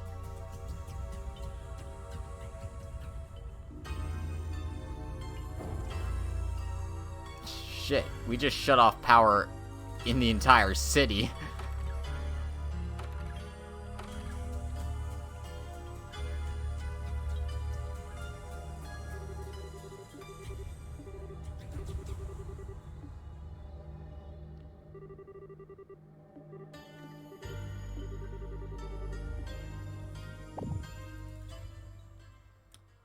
Well, whatever the hell this is, it's super powerful if it can shut off all the orbits in the city.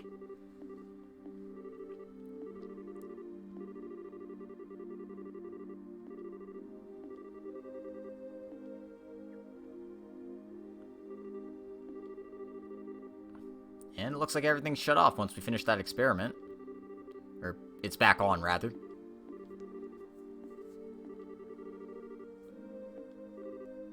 Even has a name for it. The orbital shutdown phenomenon.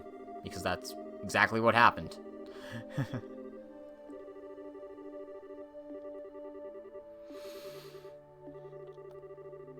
Only you would think causing a blackout over an entire city is interesting.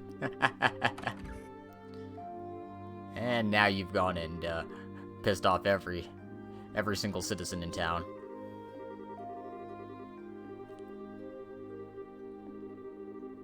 It's not even my fault this time.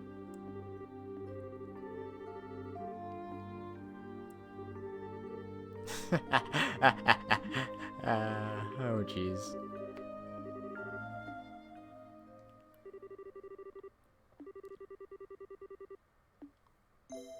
Well, at least we had a place to sleep. But yeah, that's crazy. Just entire town loses all power. Cassius, what the hell are you dealing with?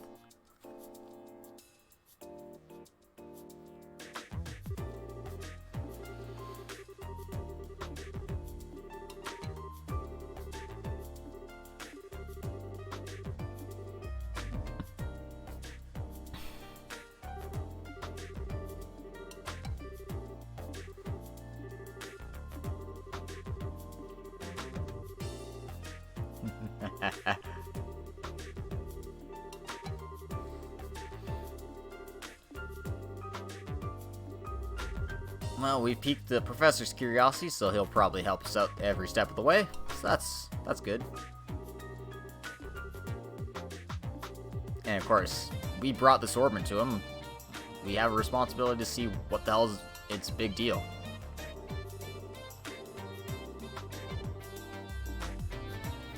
Oh, Tita. She's such a sweetie. She could be like a pet, cheering us up when everyone's feeling down. That's kind of creepy, Estelle.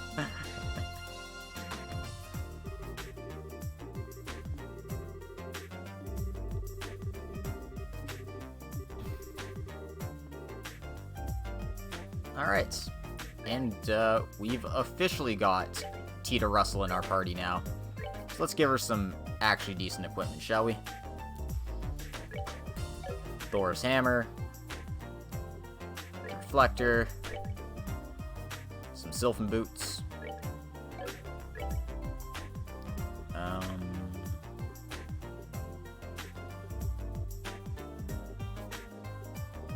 Yeah, I have a crest charm, so give her that. And sure, why not? Because, I mean, CP is great, right? She doesn't even have all her slots open. What kind of joke is this? Alright. Anyway, first thing we want to do on a new day. Check the guild. Talk to Kilika.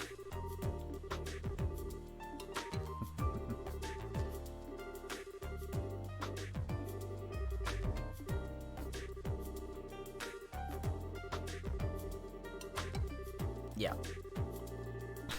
So basically, that's a preliminary report, but we've still got way more to do to figure out what the hell the big deal is. Oh, Tita! Tita, no! I didn't realize that could happen. That's hilarious.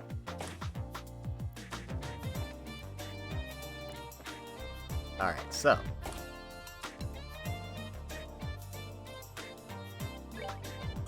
Before I do anything plot related, I'm gonna go fix Tita's slots.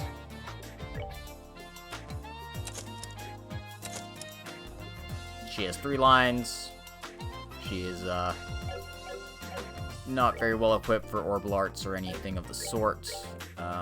Best thing you want to do with her is use her space quartz effectively, because she has 2 locked space quartz. EP cut's pretty good in the main one, because it has 3 different Orbman types. And because she uses a ranged weapon, having... Or that doesn't... Whatever. It's fine. It's fine.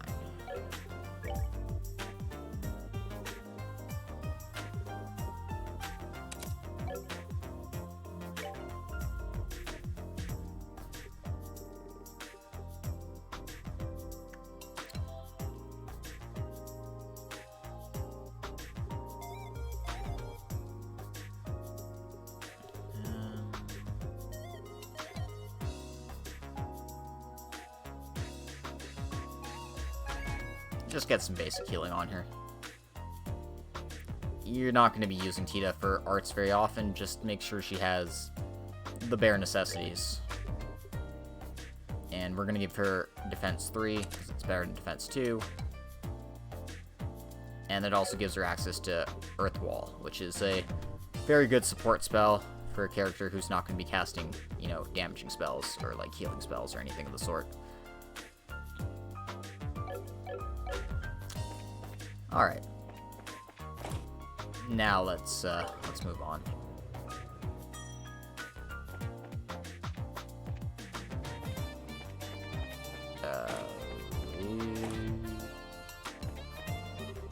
We actually want to go to the 3rd floor, but might as well talk to Murdoch.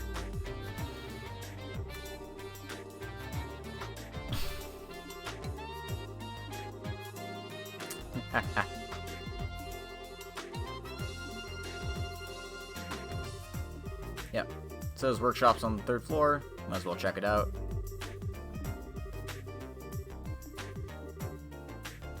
And try to keep your crazy grandpa in line, Tita.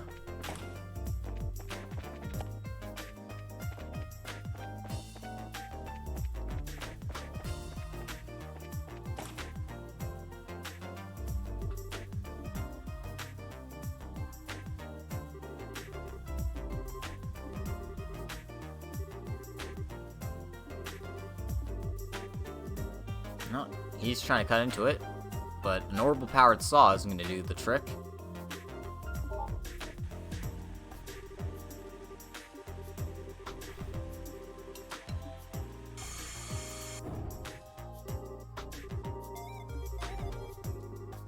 Yep, a tiny thing to block the functionality of other orbits.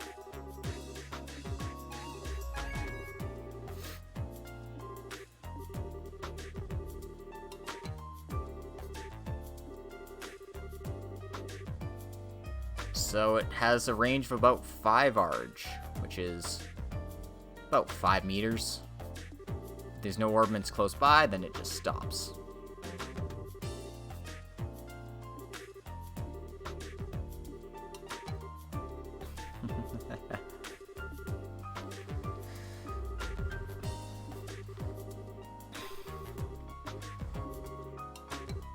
Oh, apparently we're gonna burn it open, maybe. No.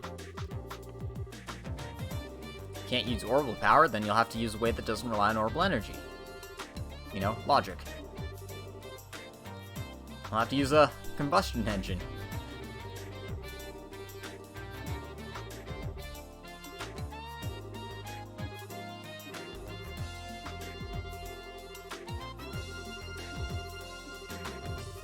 And something called gasoline.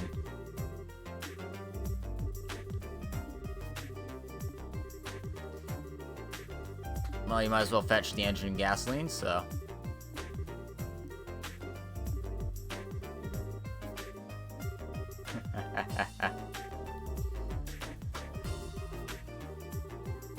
We're gonna have to go look it up on our orbital calculator. Fetching stuff. Well played, old man. Well played. Yep. We get to do all the professor's grunt work. This is truly the bracer experience, wouldn't you say? Anyway, we need to find out where to look. And apparently the computer here will be able to tell us what we need.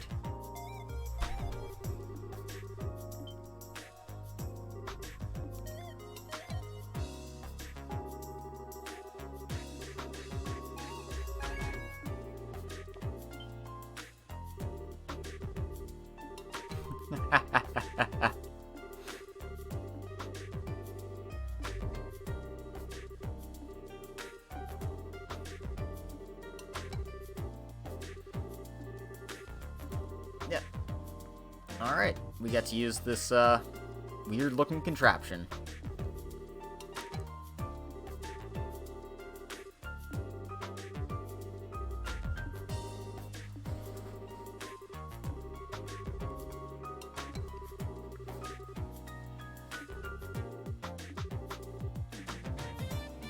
Yeah, we'll be fine. Okay, so I lied. All that stuff went completely over my head. Yeah, just play around with the panel. You'll figure it out in no time.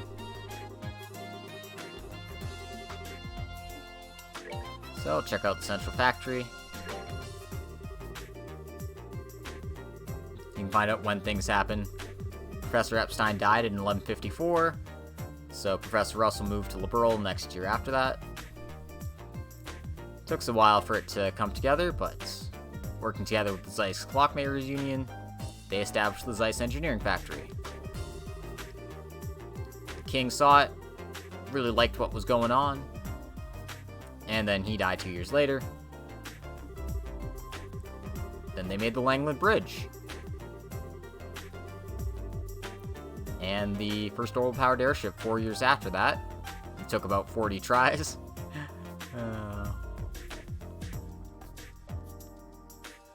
And they were nice enough to share their technology with the Verne Company and Rhineford Company. You wouldn't see that in the modern day.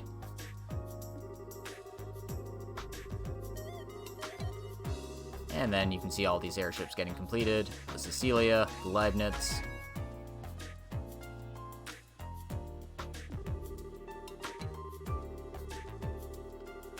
Professor Russell retired 20 years ago.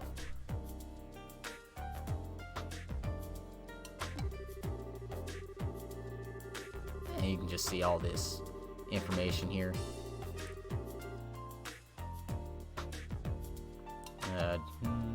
Professor Russell develops patrol airships in 1192. Only took 1 year for trade to return back to normal. And the RCL is completed after 3 years of development. And you can see all the stuff on, general purpose stuff. And you can see why orbments are similar to the inside of watches and clocks. It's because of their union with the Clockmakers Union. So, again, this is all stuff we've heard about. You can pause if you want to check this stuff out. But, it's not super important. Or, stuff we've already seen before.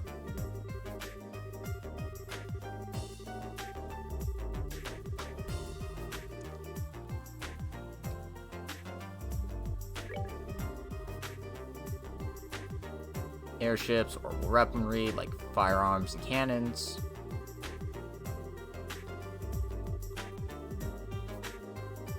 They fire more rounds than traditional gunpowder rounds, adjustable levels of force as well.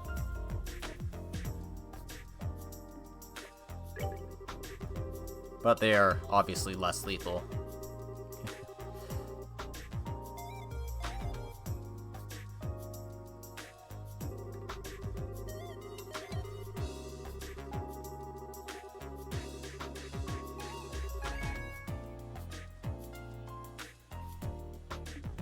And apparently tactical orbments resonate with the users, which is why they're able to cast spells and stuff with them.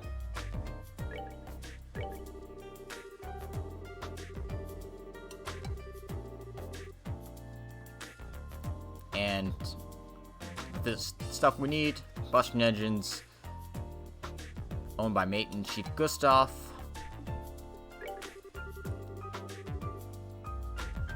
Gasoline is being stored in the manufacturing factory. And we don't have any orbital haulage vehicles, apparently. But there's one in the underground factory entrance. So now we know where the stuff we need is.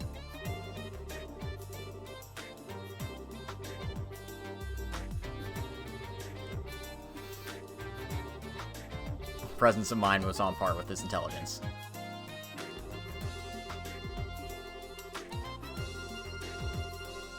Okay, so we'll need to go to the landing port to find the maintenance chief. Gasoline's in the basement. So, there we go.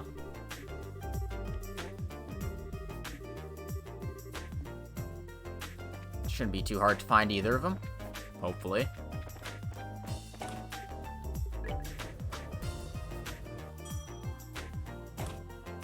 Actually, I should just head to the basement while I'm here, rather than go to the landing port, then come back here.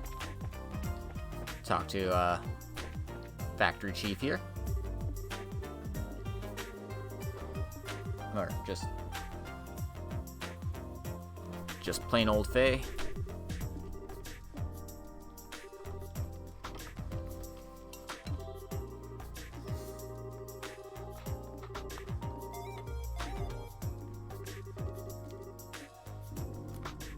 Behold the conveyor belt.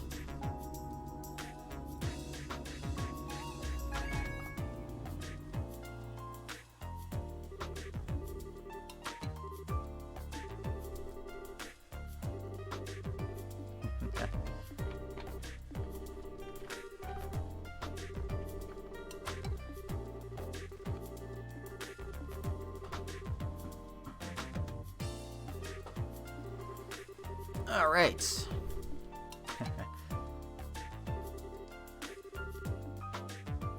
So we got the gasoline. Be careful, it's flammable. So now we just have to head down to the landing port, talk to Gustav. Luckily, the landing port's not too far away.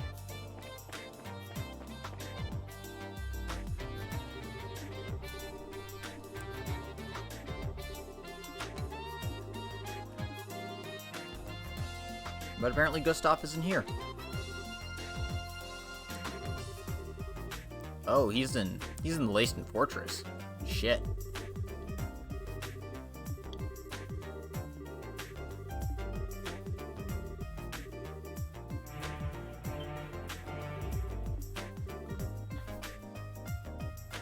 Oh, he might be coming back right now then, if that's what we're led to believe.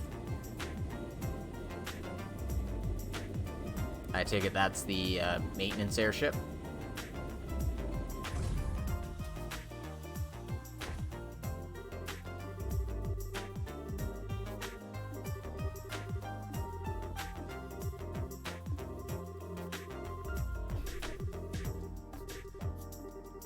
Yep, a flying factory. So, this was pretty fortuitous timing on our part. Or, you know, just how video games work. There's no such thing as coincidences, right? Man, this must be our man.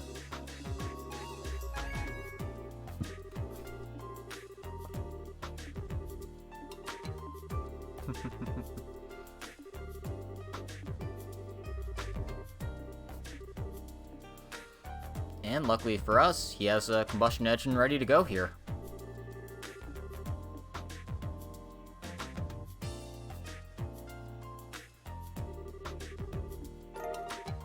Yeah, it's probably like 50, 60 pounds or something.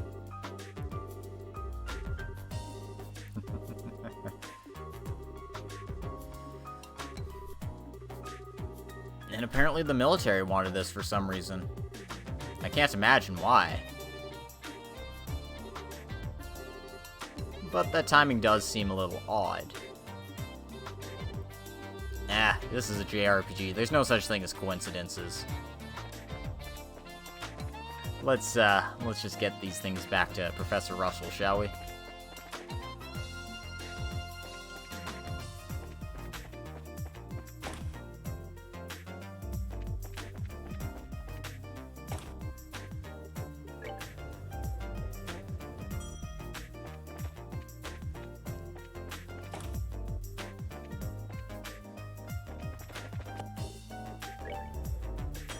Helps if I go to the right place.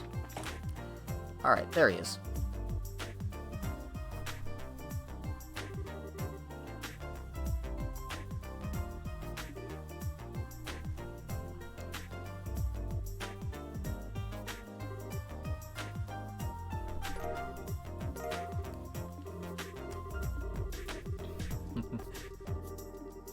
And looks like everything's prepped, so let's see what happens.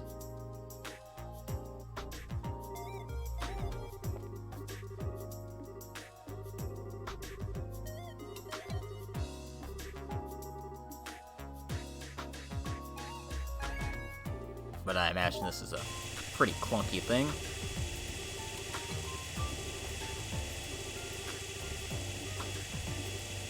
And it's also a lot louder.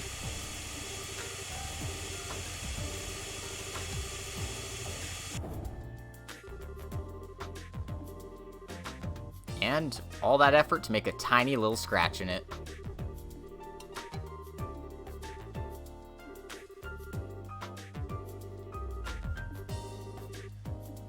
Looks like that's gonna take a while.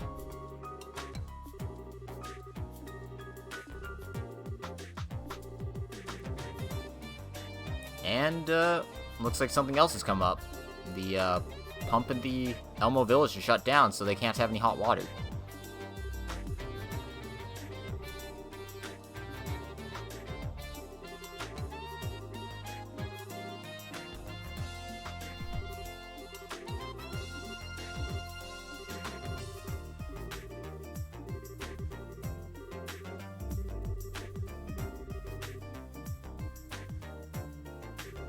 Well, yeah, why don't we just help too?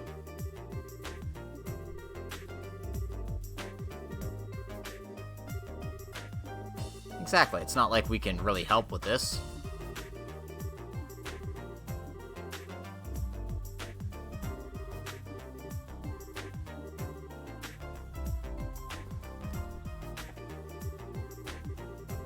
So, we'll just say bye before we go.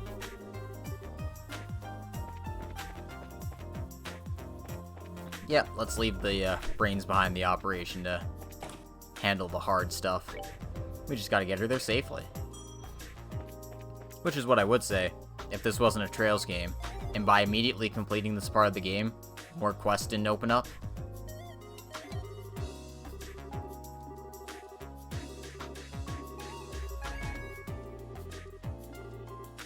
So yeah, if this is your first time going to Elmo, you just head south all the way to Elmo. But we've been there before. We know where it is.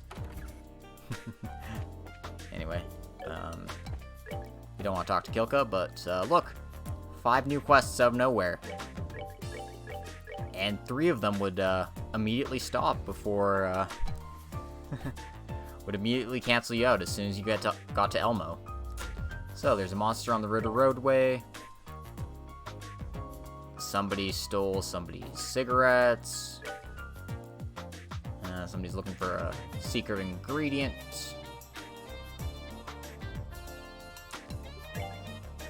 Somebody's looking for a hauling vehicle. And someone needs some product testing done for their sneakers. So, we got some quests to do.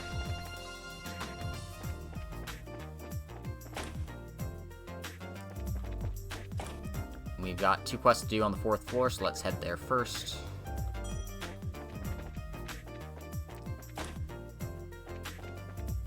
Talk to these guys. It's got the lab here. So he has a quest for us about running shoes.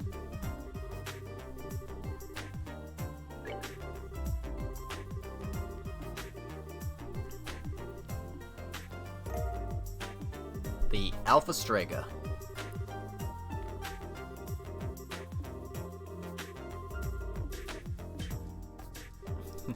Yeah, buddy, we get to wear sneakers.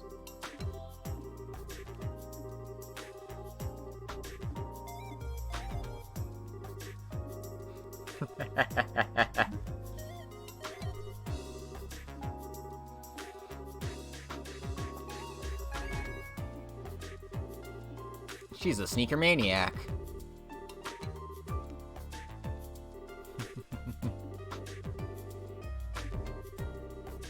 Please don't pray at me again.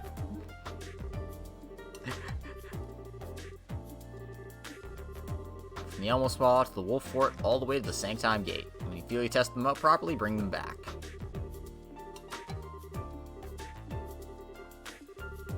Alright, let's go wear out these shoes, shall we? So, make very certain that you actually equip these. They're not as good as the ones we've got on right now, but, you know, whatever. Also, filch a tomato from there. You're gonna need that for later. And we'll check out the clinic, too.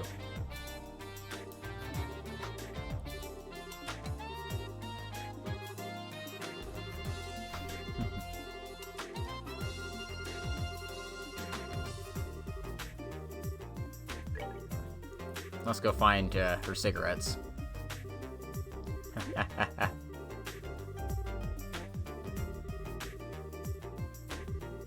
Well, not her cigarettes, just confiscated cigarettes.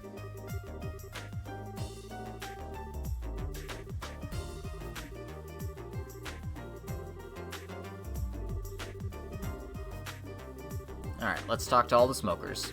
Supervisor Travis from Operations. Seems like the best person to start with. It's also Hugo in the design room.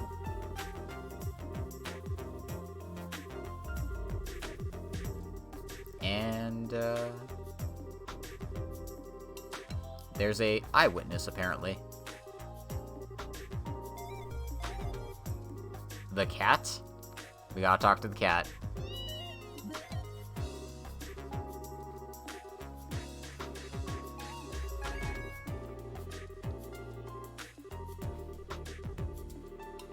Anyway, let's take this cat with us.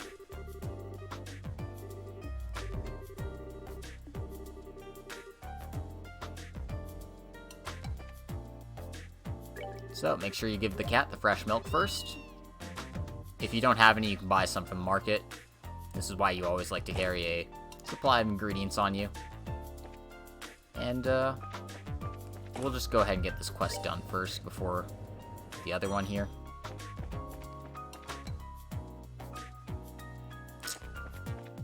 And the operations room's here. Travis is here.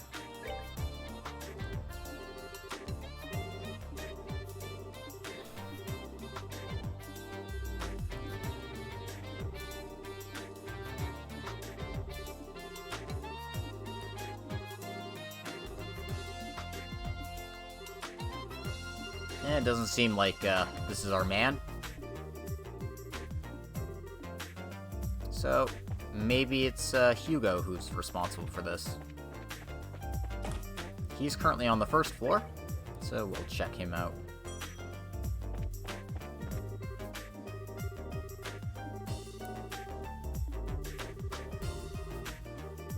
Oh.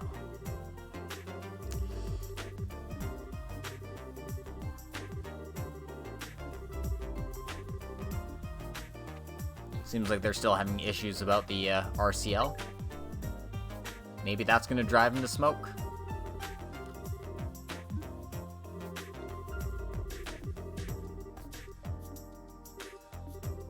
And it doesn't seem like he has it either, so let's keep on looking. The next place you want to check out is the second floor here, because as it turns out, our good pal Murdoch's a bit of a smoker, as evidenced by Antoine's reaction here.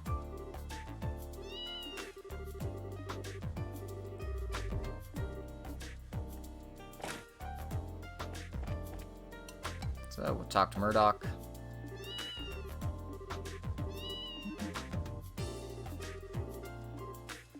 Looks like we found the culprit. No, I'm not stealing cigarettes.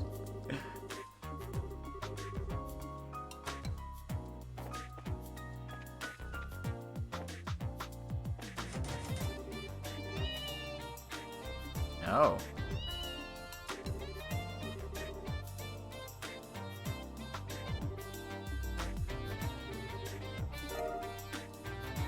Found the key to the back room here.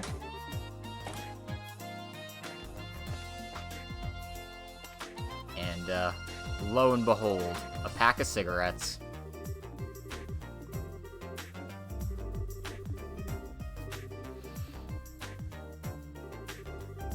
This is all just one big misunderstanding. I was gonna just take a puff, put the rest of the back in the clinic. God damn it, Murdoch.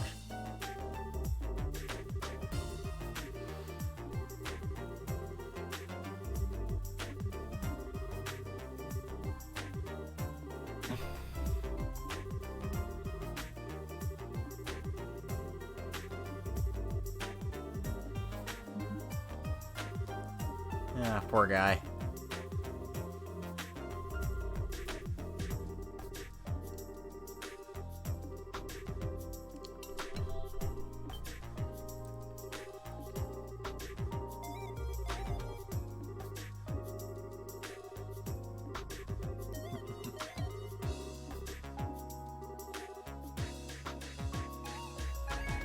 Looks like he's really stressed out and just needed a puff.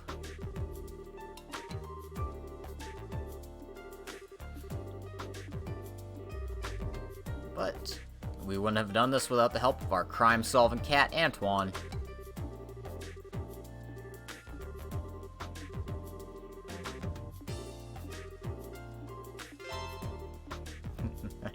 So, that's one quest out of the way.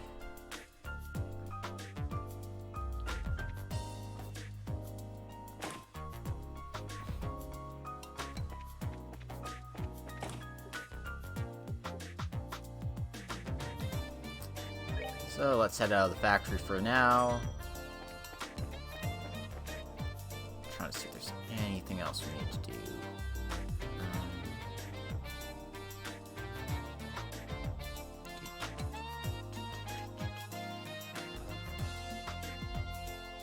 Monster from the road. Whatever. Let's head to the bar. Let's head to the bar first. We got quite a bit to do, so I was trying to think, oh, let's just do it as efficiently as possible.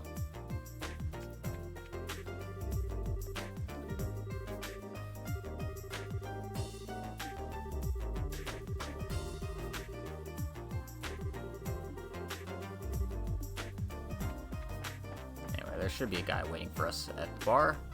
We want to show him the acerbic tomato that we picked up.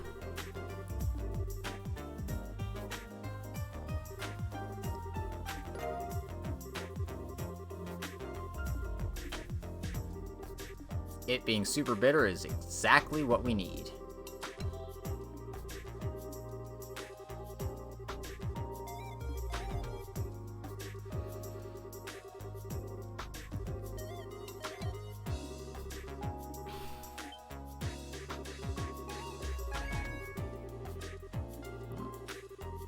Apparently, it gave him inspiration for a new dish.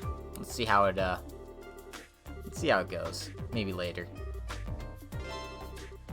But we were able to complete that quest, so good job, us. Let's go ahead and turn these into the Bracer Guild.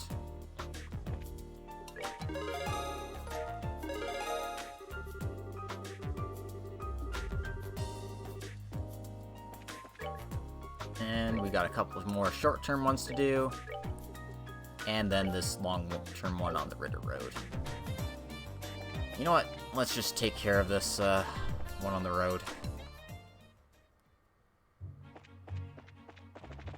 It's not on the first area here, so you can just don't need to worry about that.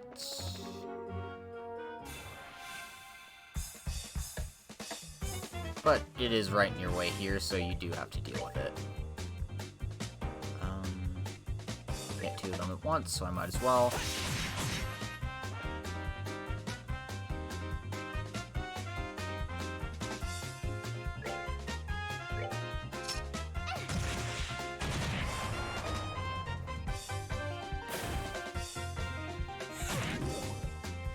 Ah, jeez. Poison. No damage, but poisoned.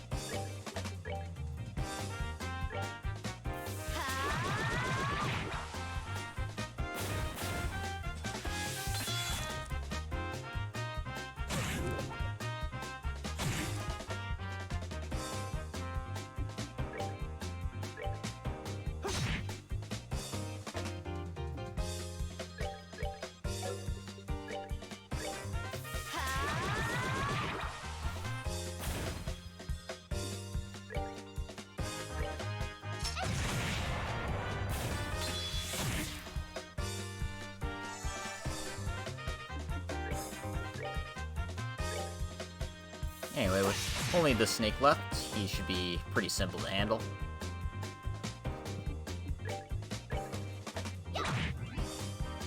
Yep, just give him a good whack and he's done. We're good to go. Man, look at all that fire sepith. Anyway, that's one monster dealt with.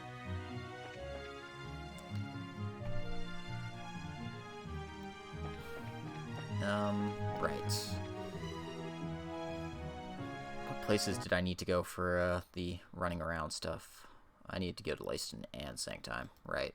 Okay, cool. So,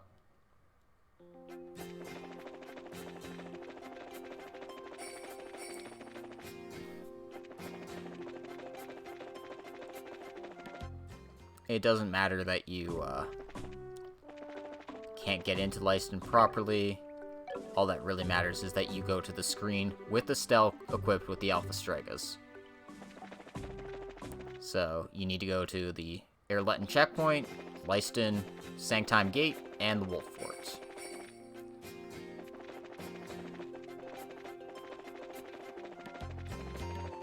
So, while I'm still on the Ritter roadway, let's go ahead and head to the Sanctime Gate.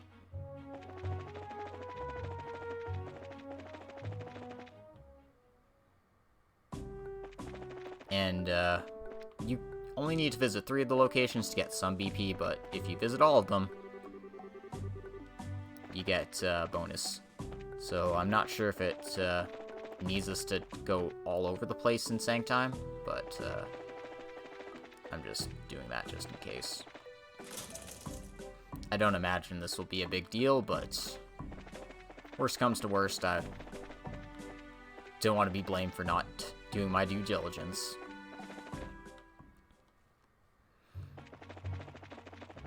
Okay. So, that's 2 of the 4 things we need to see. I picked up that chest. So, we can head off the Ritter Road. Quickly report our work is done at the Bracer Guild.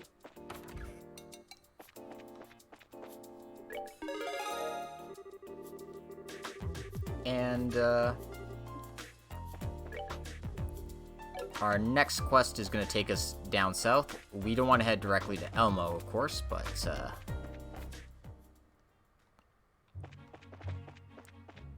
we want to head down here, and we want to head towards the Wolf Fort.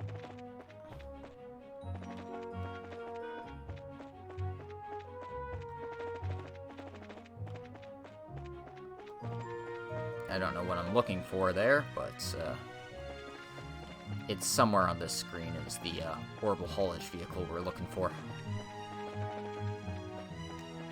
For the life of me, I can't remember exactly where it is, because this is just like a big open field of fieldiness, but...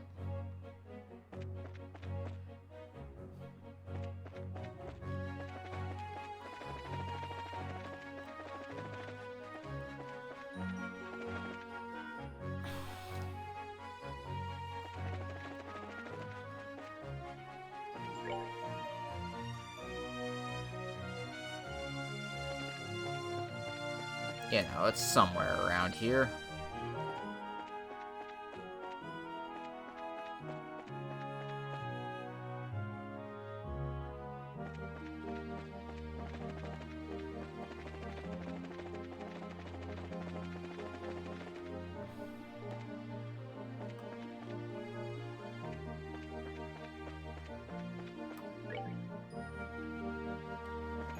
Whatever. I don't see it. I'm sure I'll run into it later, but I do have things to do at the Wolf Fort.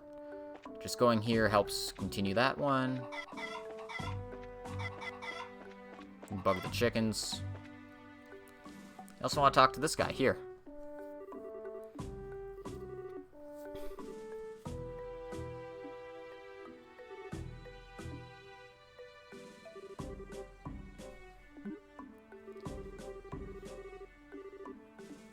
Faye, forgive me.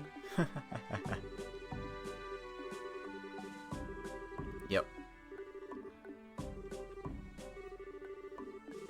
Apparently they're dating.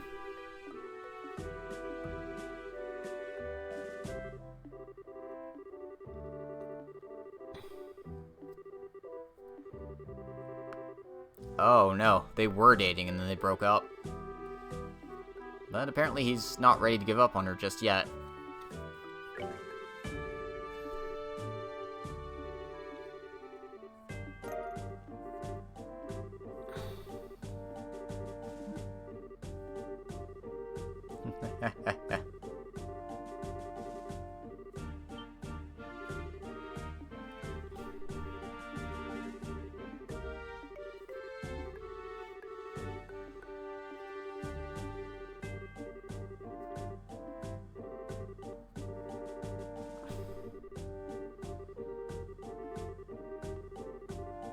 Yeah, so we gotta get her something cute. But not babyish. He's also gonna give us a little bit of mirror to cover the cost.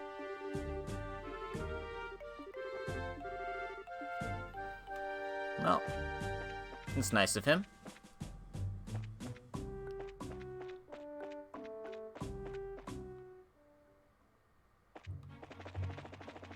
Alright. Now, I swear to God, I think it's somewhere on here. Oh. I missed this treasure chest. Whoopsie daisy.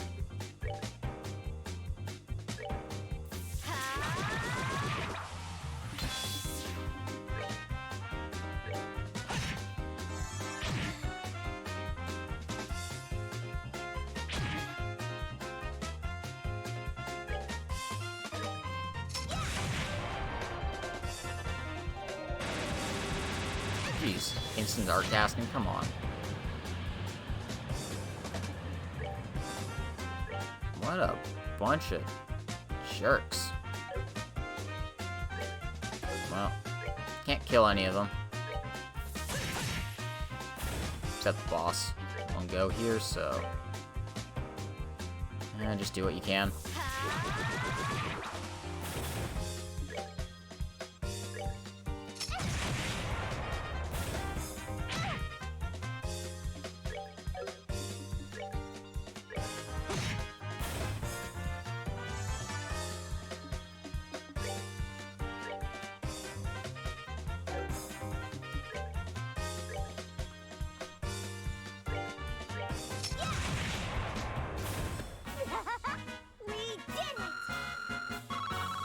I suppose it's an excuse to get Tita a few levels. And also a long barrel.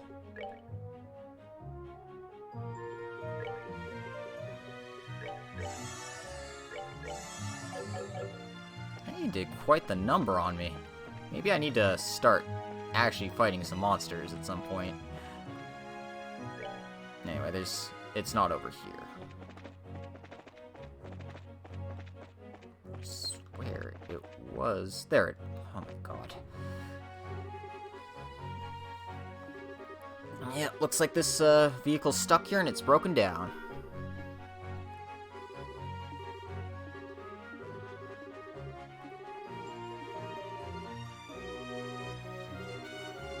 And looks like we're starting to get pretty popular. Most of these bracers seem to know who we are.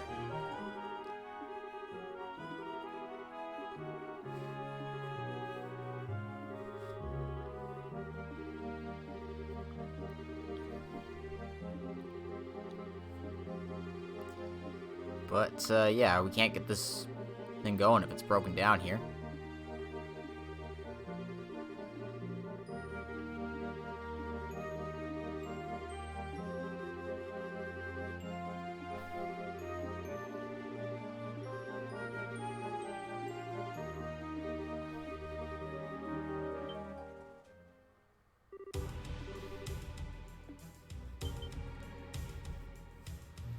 Oh, we've been ambushed.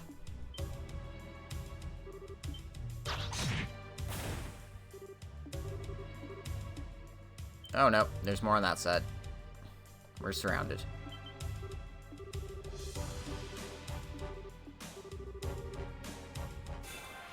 Luckily, I have 2 sets of bracers to help with this. All these jerks are going first, though.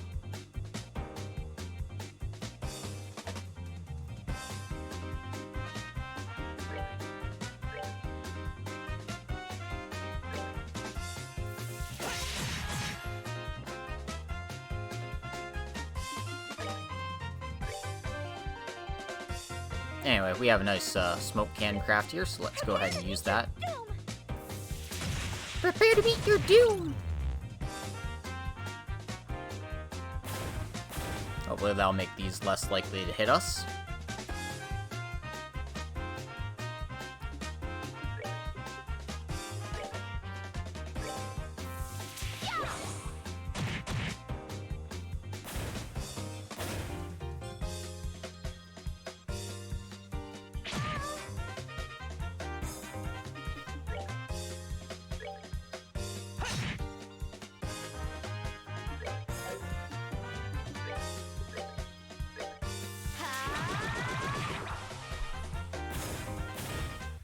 Mission accomplished. We're good to go.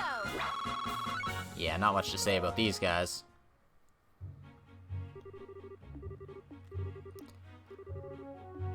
And nobody got hurt. Good job, us.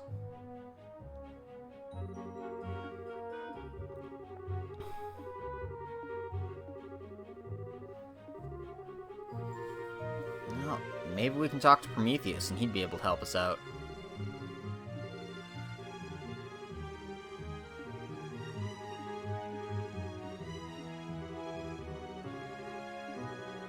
Alright, so they're gonna hold out here, but, we can probably help them out. We need to head back to Zeiss anyway, because we gotta go the, we have to go back to Erletten to, finish that one quest. So...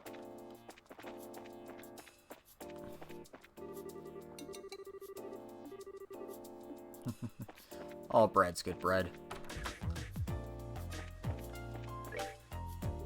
But yeah, finding it's good enough to complete this quest, but there's another facet to it. But hey, we're junior bracer second class now. And we got another Grail locket for our hard work. Which is great, which means I can put that on Joshua immediately.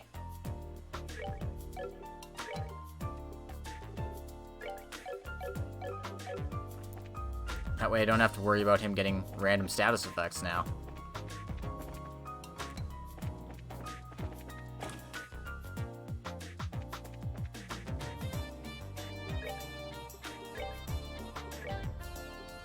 Alright, I've already, what am I doing? What am I doing? Alright, so, talk to Prometheus. He's actually in this sign room. Of course he is. Ugh. That's not the design room.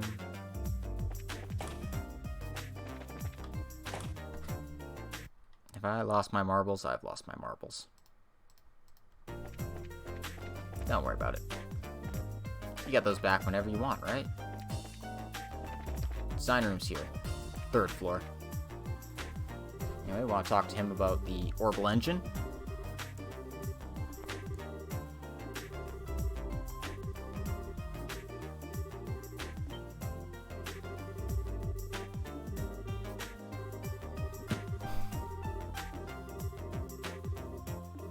Apparently he's not the guy we need to talk to.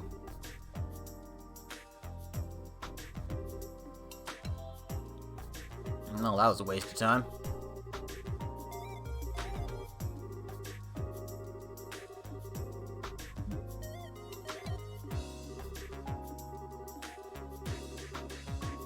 Might as well see if the Capel has anything for us. Alright, we got our next lead.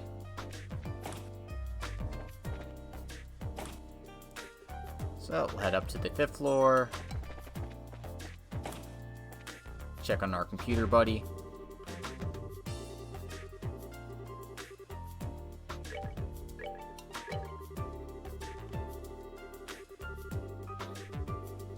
No data, underground factory entrance. So we know where that is.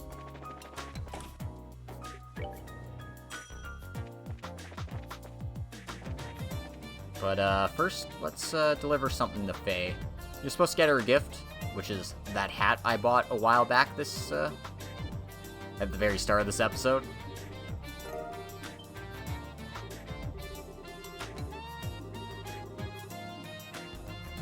You could also give her the work gloves or seasonal tart, but he wants to give her something cute, so we've got something cute.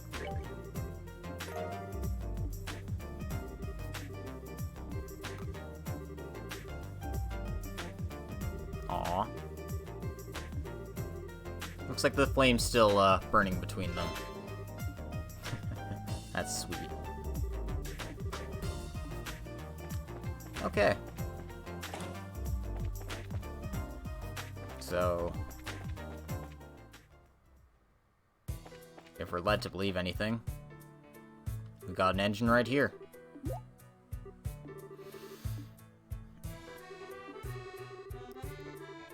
My very beautiful superior.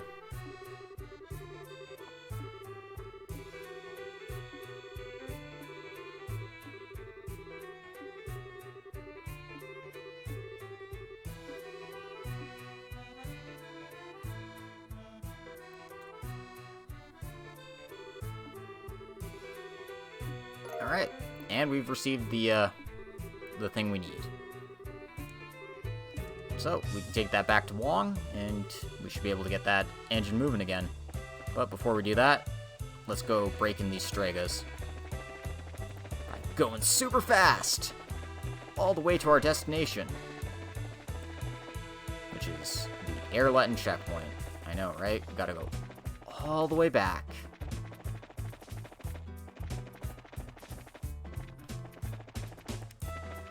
Reminds me of when you had to do this for oh, right. I'm gonna have to do this again in the next game, right? Oop. Sorry. I should at least talk to people.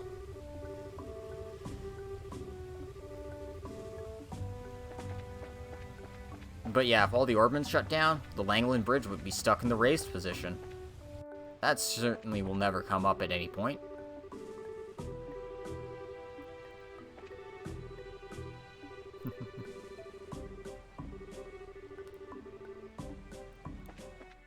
It seems like they're worried about what would happen if everything shut down.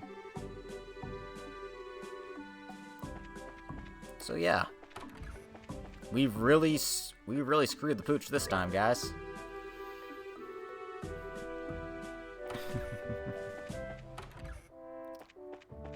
In any case, that should be all of the things we need to do, so now we can head back.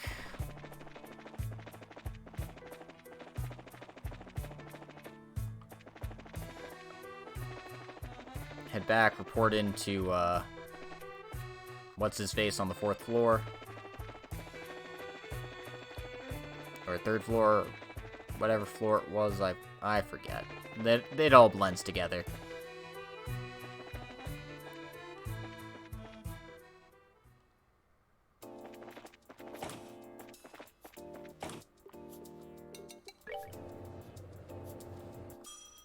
I just gotta make sure we don't need to report back to the guy at,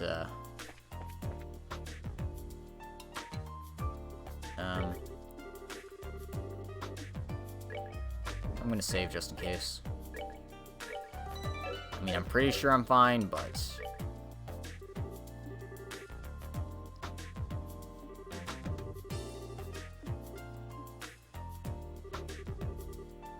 Yep, souls are apparently extremely worn down. Good job, guys.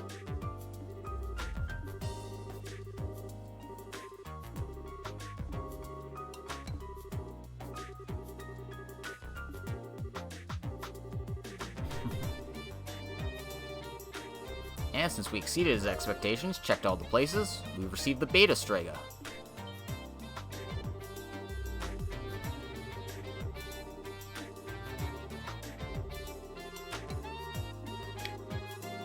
Not the best shoes you can get, but a pretty nice pair.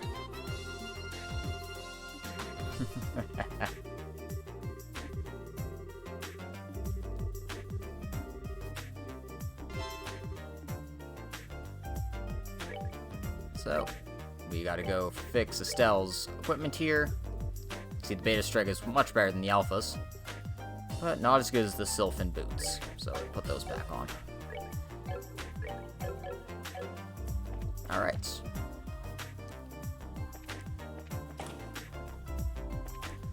And I just want to check this one quest here.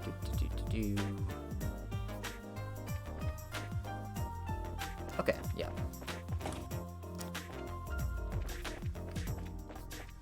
I don't know why I'm taking the stairs, honestly. It just kind of felt like it. Alright. And that should be everything we need in Zeiss here.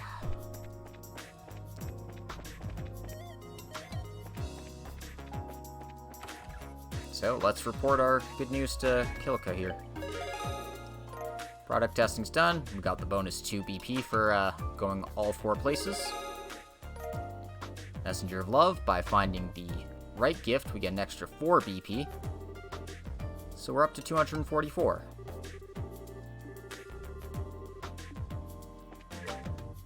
Only thing we need to do now is get that drive orbment back to Wong and Bruno down there. And that should mark the end of our quests.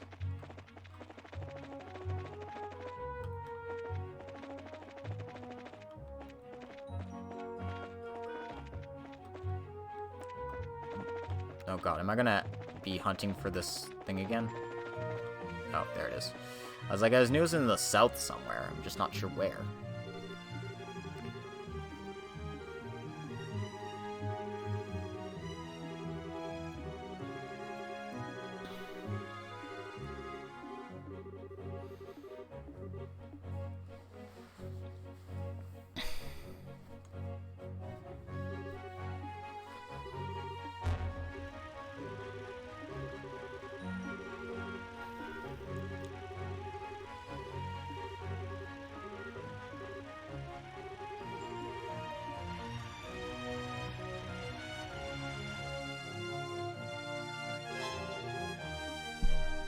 And with that, our bonus quest is done.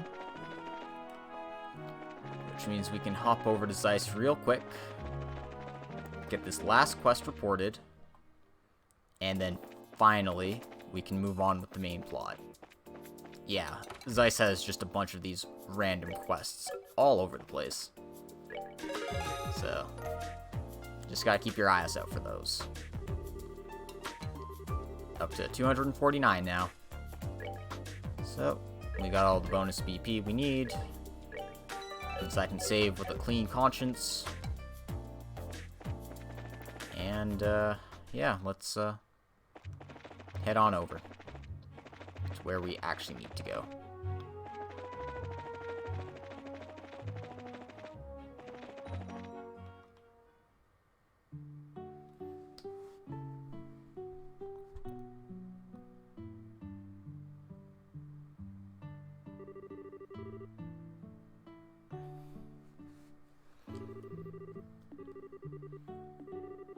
I guess, it's a sulfur hot springs, so it smells like poop.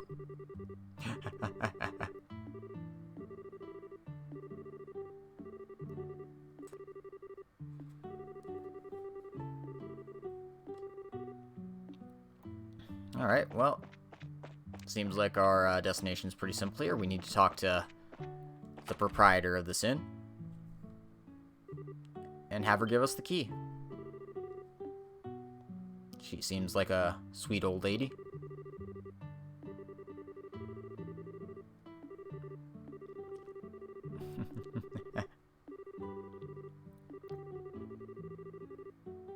Yeah, that sounds about right.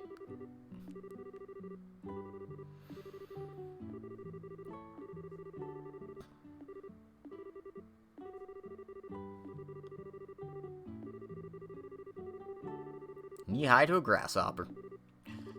Haven't heard that one before.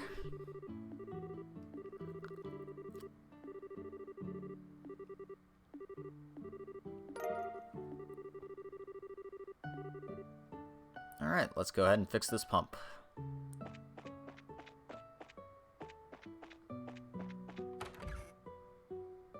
That's not the pump shed. That's not the pump shed. This is the pump shed. There's also a blocked off area here. That certainly won't be important at any time.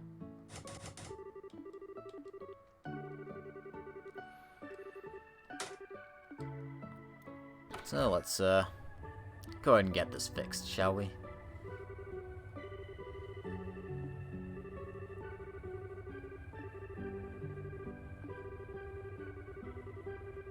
And apparently this is one of the very first orbital pumps out there.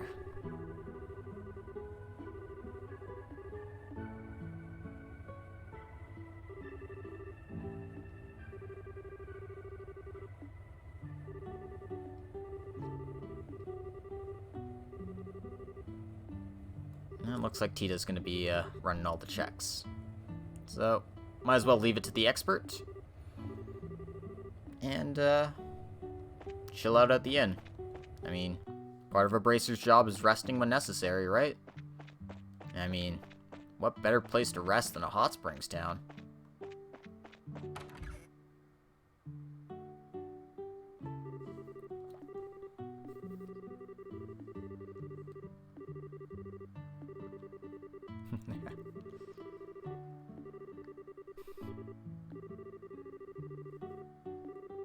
Yep, she's just a sweet little girl who's a total nerd for machines.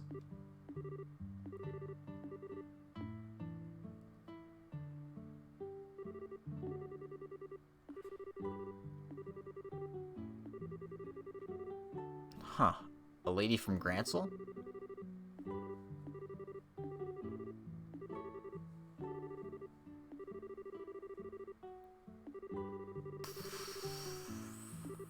Okay, so some crazy lady's gone out onto the village, out of the village by herself.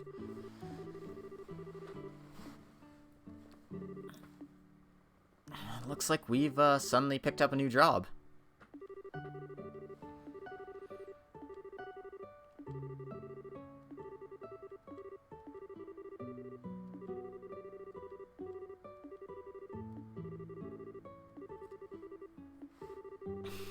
Come on, we gotta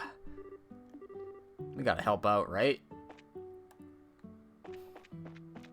Yep, and this bracer's duty never ends. We thought we were gonna get a nice rest in the Hot Springs village. Nope. We gotta go find some crazy lady. She's gonna take in the scenery, so she's not gonna be on the main roads. Lovely. Alright, well, all we can really do is look around, I guess.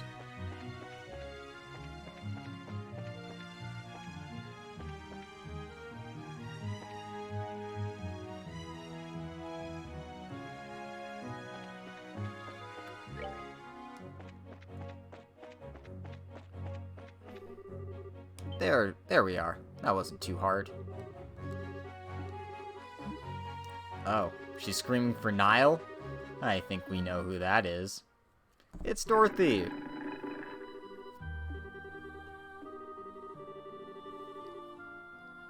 She wouldn't taste good at all.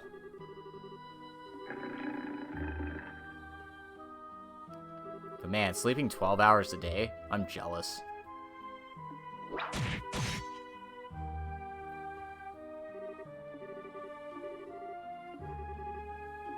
And apparently she doesn't remember us.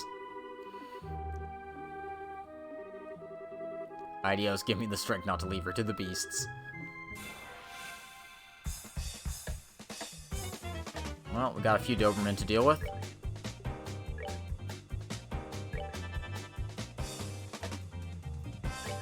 Just get them up close and,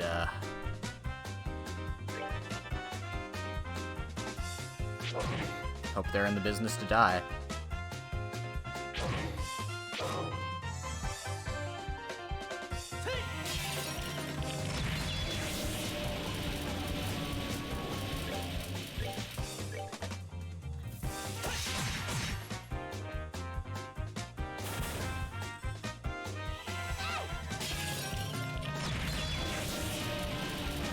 Well, we got them fainted, so most of them aren't going to be a threat at this point. Of course, the one that can move gets the attack bonus. Are you kidding me, game? Come on. Fuck right off with that.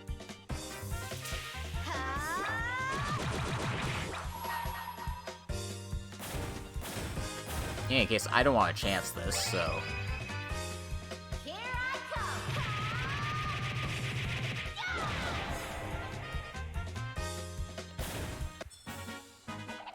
Piece of cake. Well, I almost blew that. Good job, me. Almost got Dorothy killed. Ugh, I'm bad at this, guys. I'm sorry. Oh, the same monsters who attacked the checkpoint. Interesting.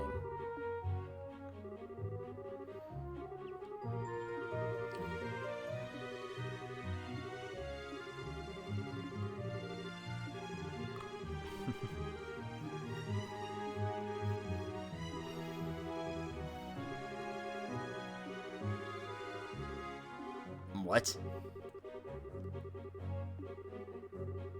Apparently she's looking for a special photograph.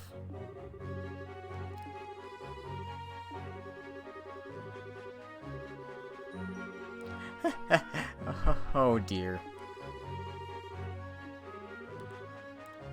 Yep, Dorothy really is the Grandmaster.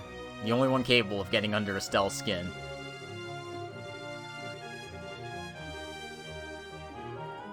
We are going now. Yep. So yeah, don't get your escorts killed, like I almost did. Jesus Christ. Whatever. It's nighttime now. If I was keeping up my levels, I might have, like, an actual, whatchamacallit, multi-target S-craft, but I don't. And by the looks of it, it seems like Tita's fixed the pump.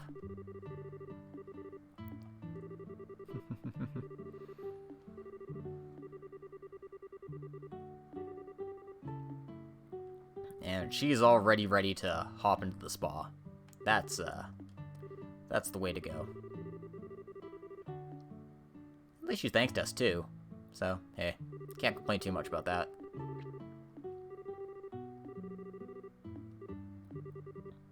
Let's go ahead and check on Tita. Make sure she's doing okay. I mean, looks like everything's progressing okay. But she seemed kind of wistful for a second there.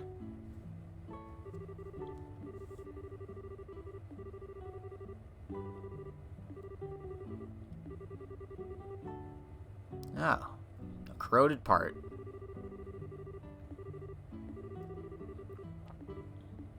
So, seems like it was an easy enough fix. Good to see it.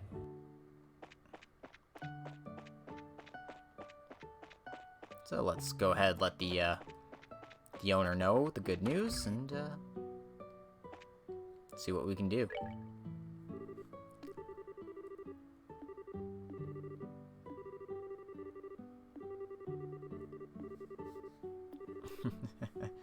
Hey, we just get around a lot. It's fine.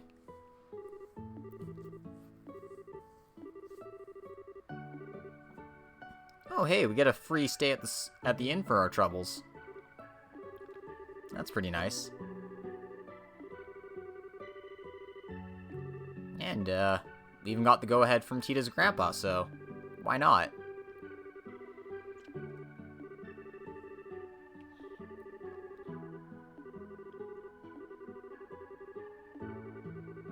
This is a hot springs. Jump in whenever you like.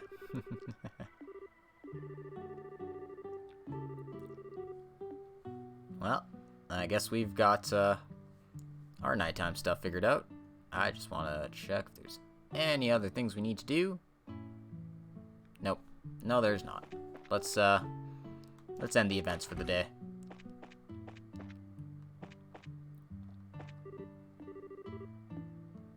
Apparently the one we need is next door, right here.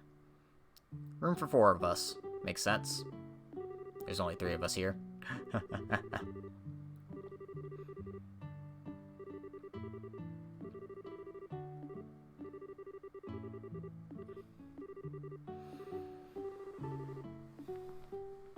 Alright, let's put our stuff away and enjoy these night hot springs. Nice hot springs, at night, even.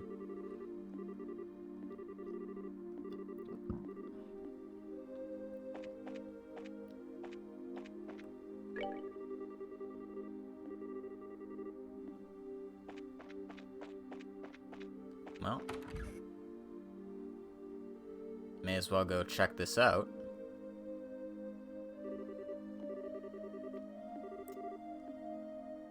And looks like Dorothy's just coming out of the bath.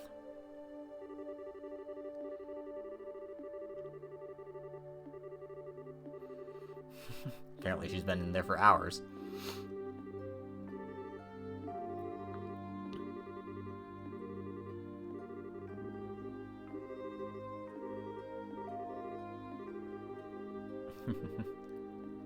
She's even inviting us to dinner with her.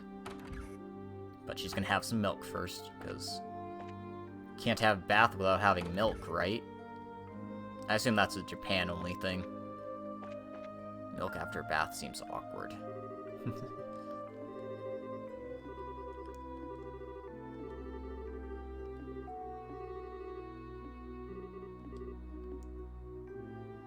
So yeah, check out the men's bath.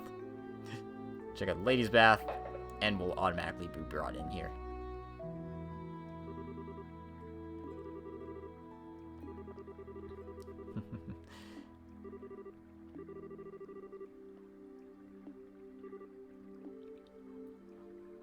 That's right.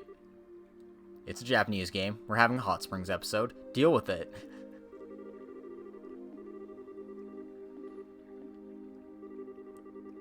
So there's the closed air baths here, and then the open air bath out there.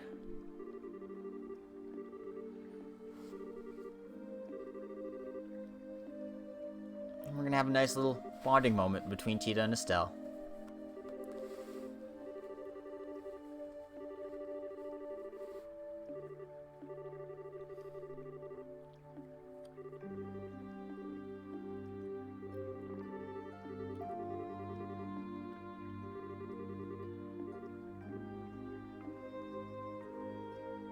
And you can tell by this little scene that Estelle really does care about her dad.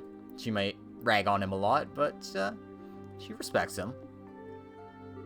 She just doesn't know the full extent of how ridiculously overpowered he is in this universe.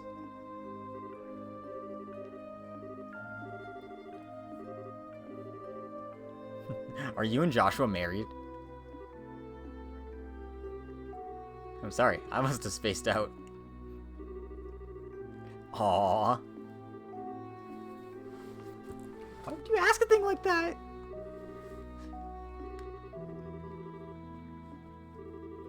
We don't look alike because we're not blood related. Oh, yep. Aw, Tita just had a little misunderstanding. No, she didn't. She's right on the money. They're practically married.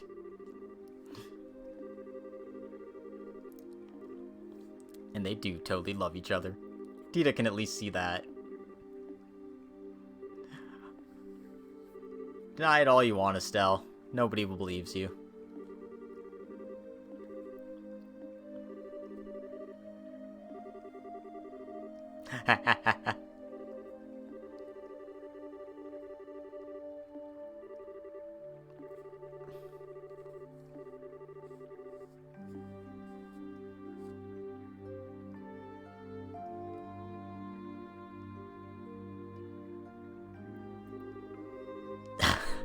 Yep, she is 100% in denial. It is adorable. I guess all it took was traveling the countryside with her boyfriend to realize, oh shit, he's my boyfriend.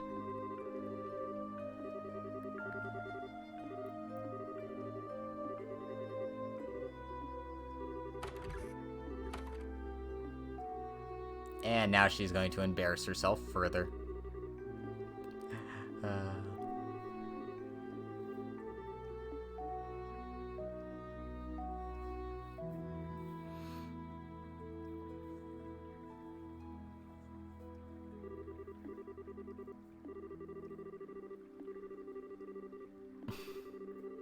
See me doing the butterfly stroke, buddy?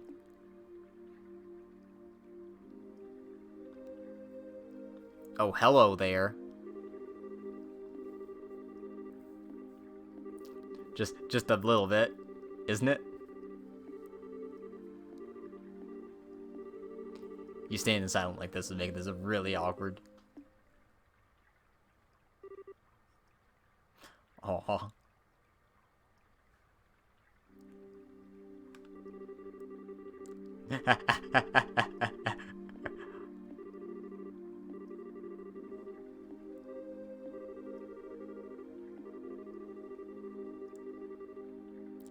Exactly. If you haven't been caught in the nude before, you haven't lived. Don't lie to people like that.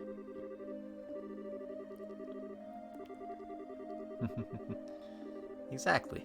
It's for family. We're one big, happy, adopted family here.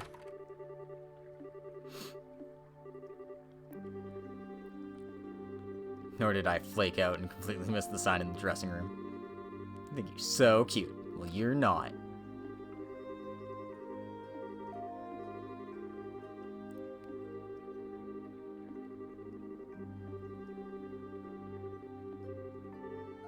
No, I wouldn't want you to put yourself out.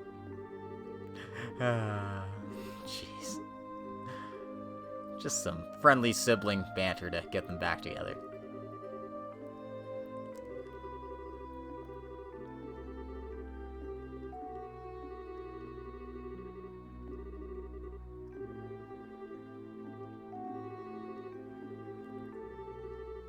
Yeah, see, this is where most games would be like, yeah, my parents are dead because I'm a protagonist in a JRPG. It's like, no, they're just working out of the country because they're super busy.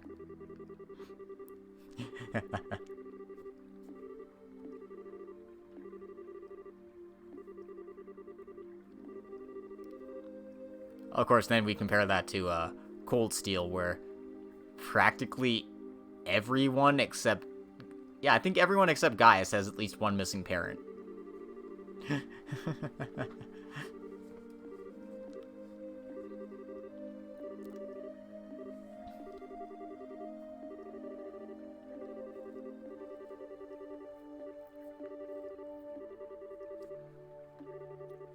Well, we've got ourselves an honorary little sister in Tita.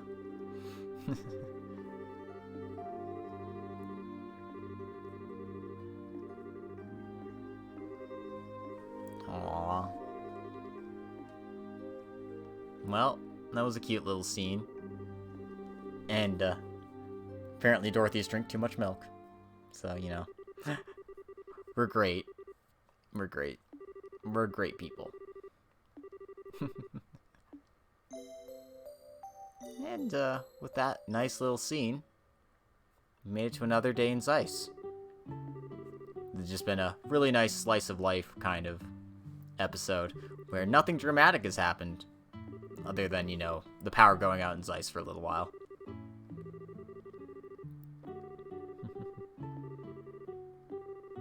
And apparently Dorothy's still asleep, because she needs, 12 hours of sleep a day.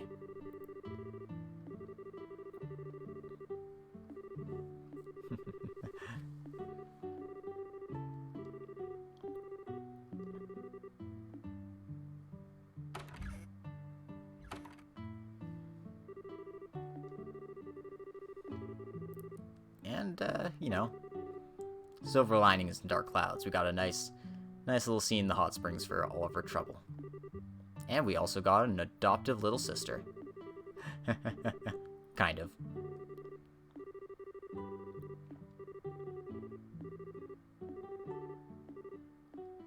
And, maybe the professor's done with the, Black Orbment by now, after our little vacation here. So, let's go check that out after making a save here. Ooh, 18 hours of playtime already. Oh, what's up, Dorothy?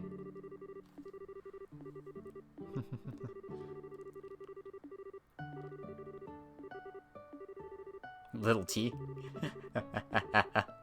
It's not a very good nickname.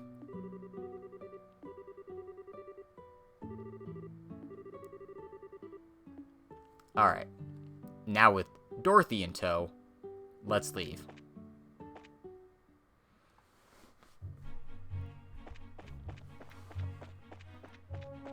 Again, since we're escorting an NPC around, having the avoid random encounter seems like a very good idea to have. Oh. Who's this fine-looking gentleman? It's a bird.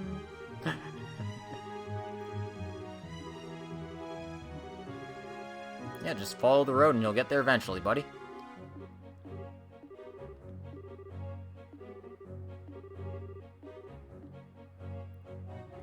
Do we know him from somewhere? It's the first time meeting him. He does look like he might be from Calvard, but,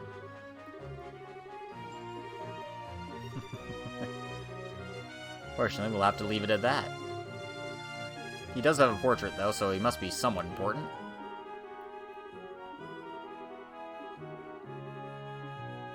And apparently he's a pretty big deal from the, from first impressions. But we might as well leave that be.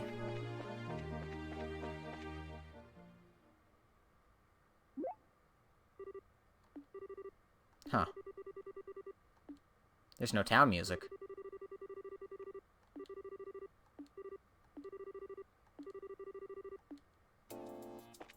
Okay, no. There's the town music, but apparently there's something up at the factory. maybe we should check that out after we check with the Bracer Guild. What's up, Kilika?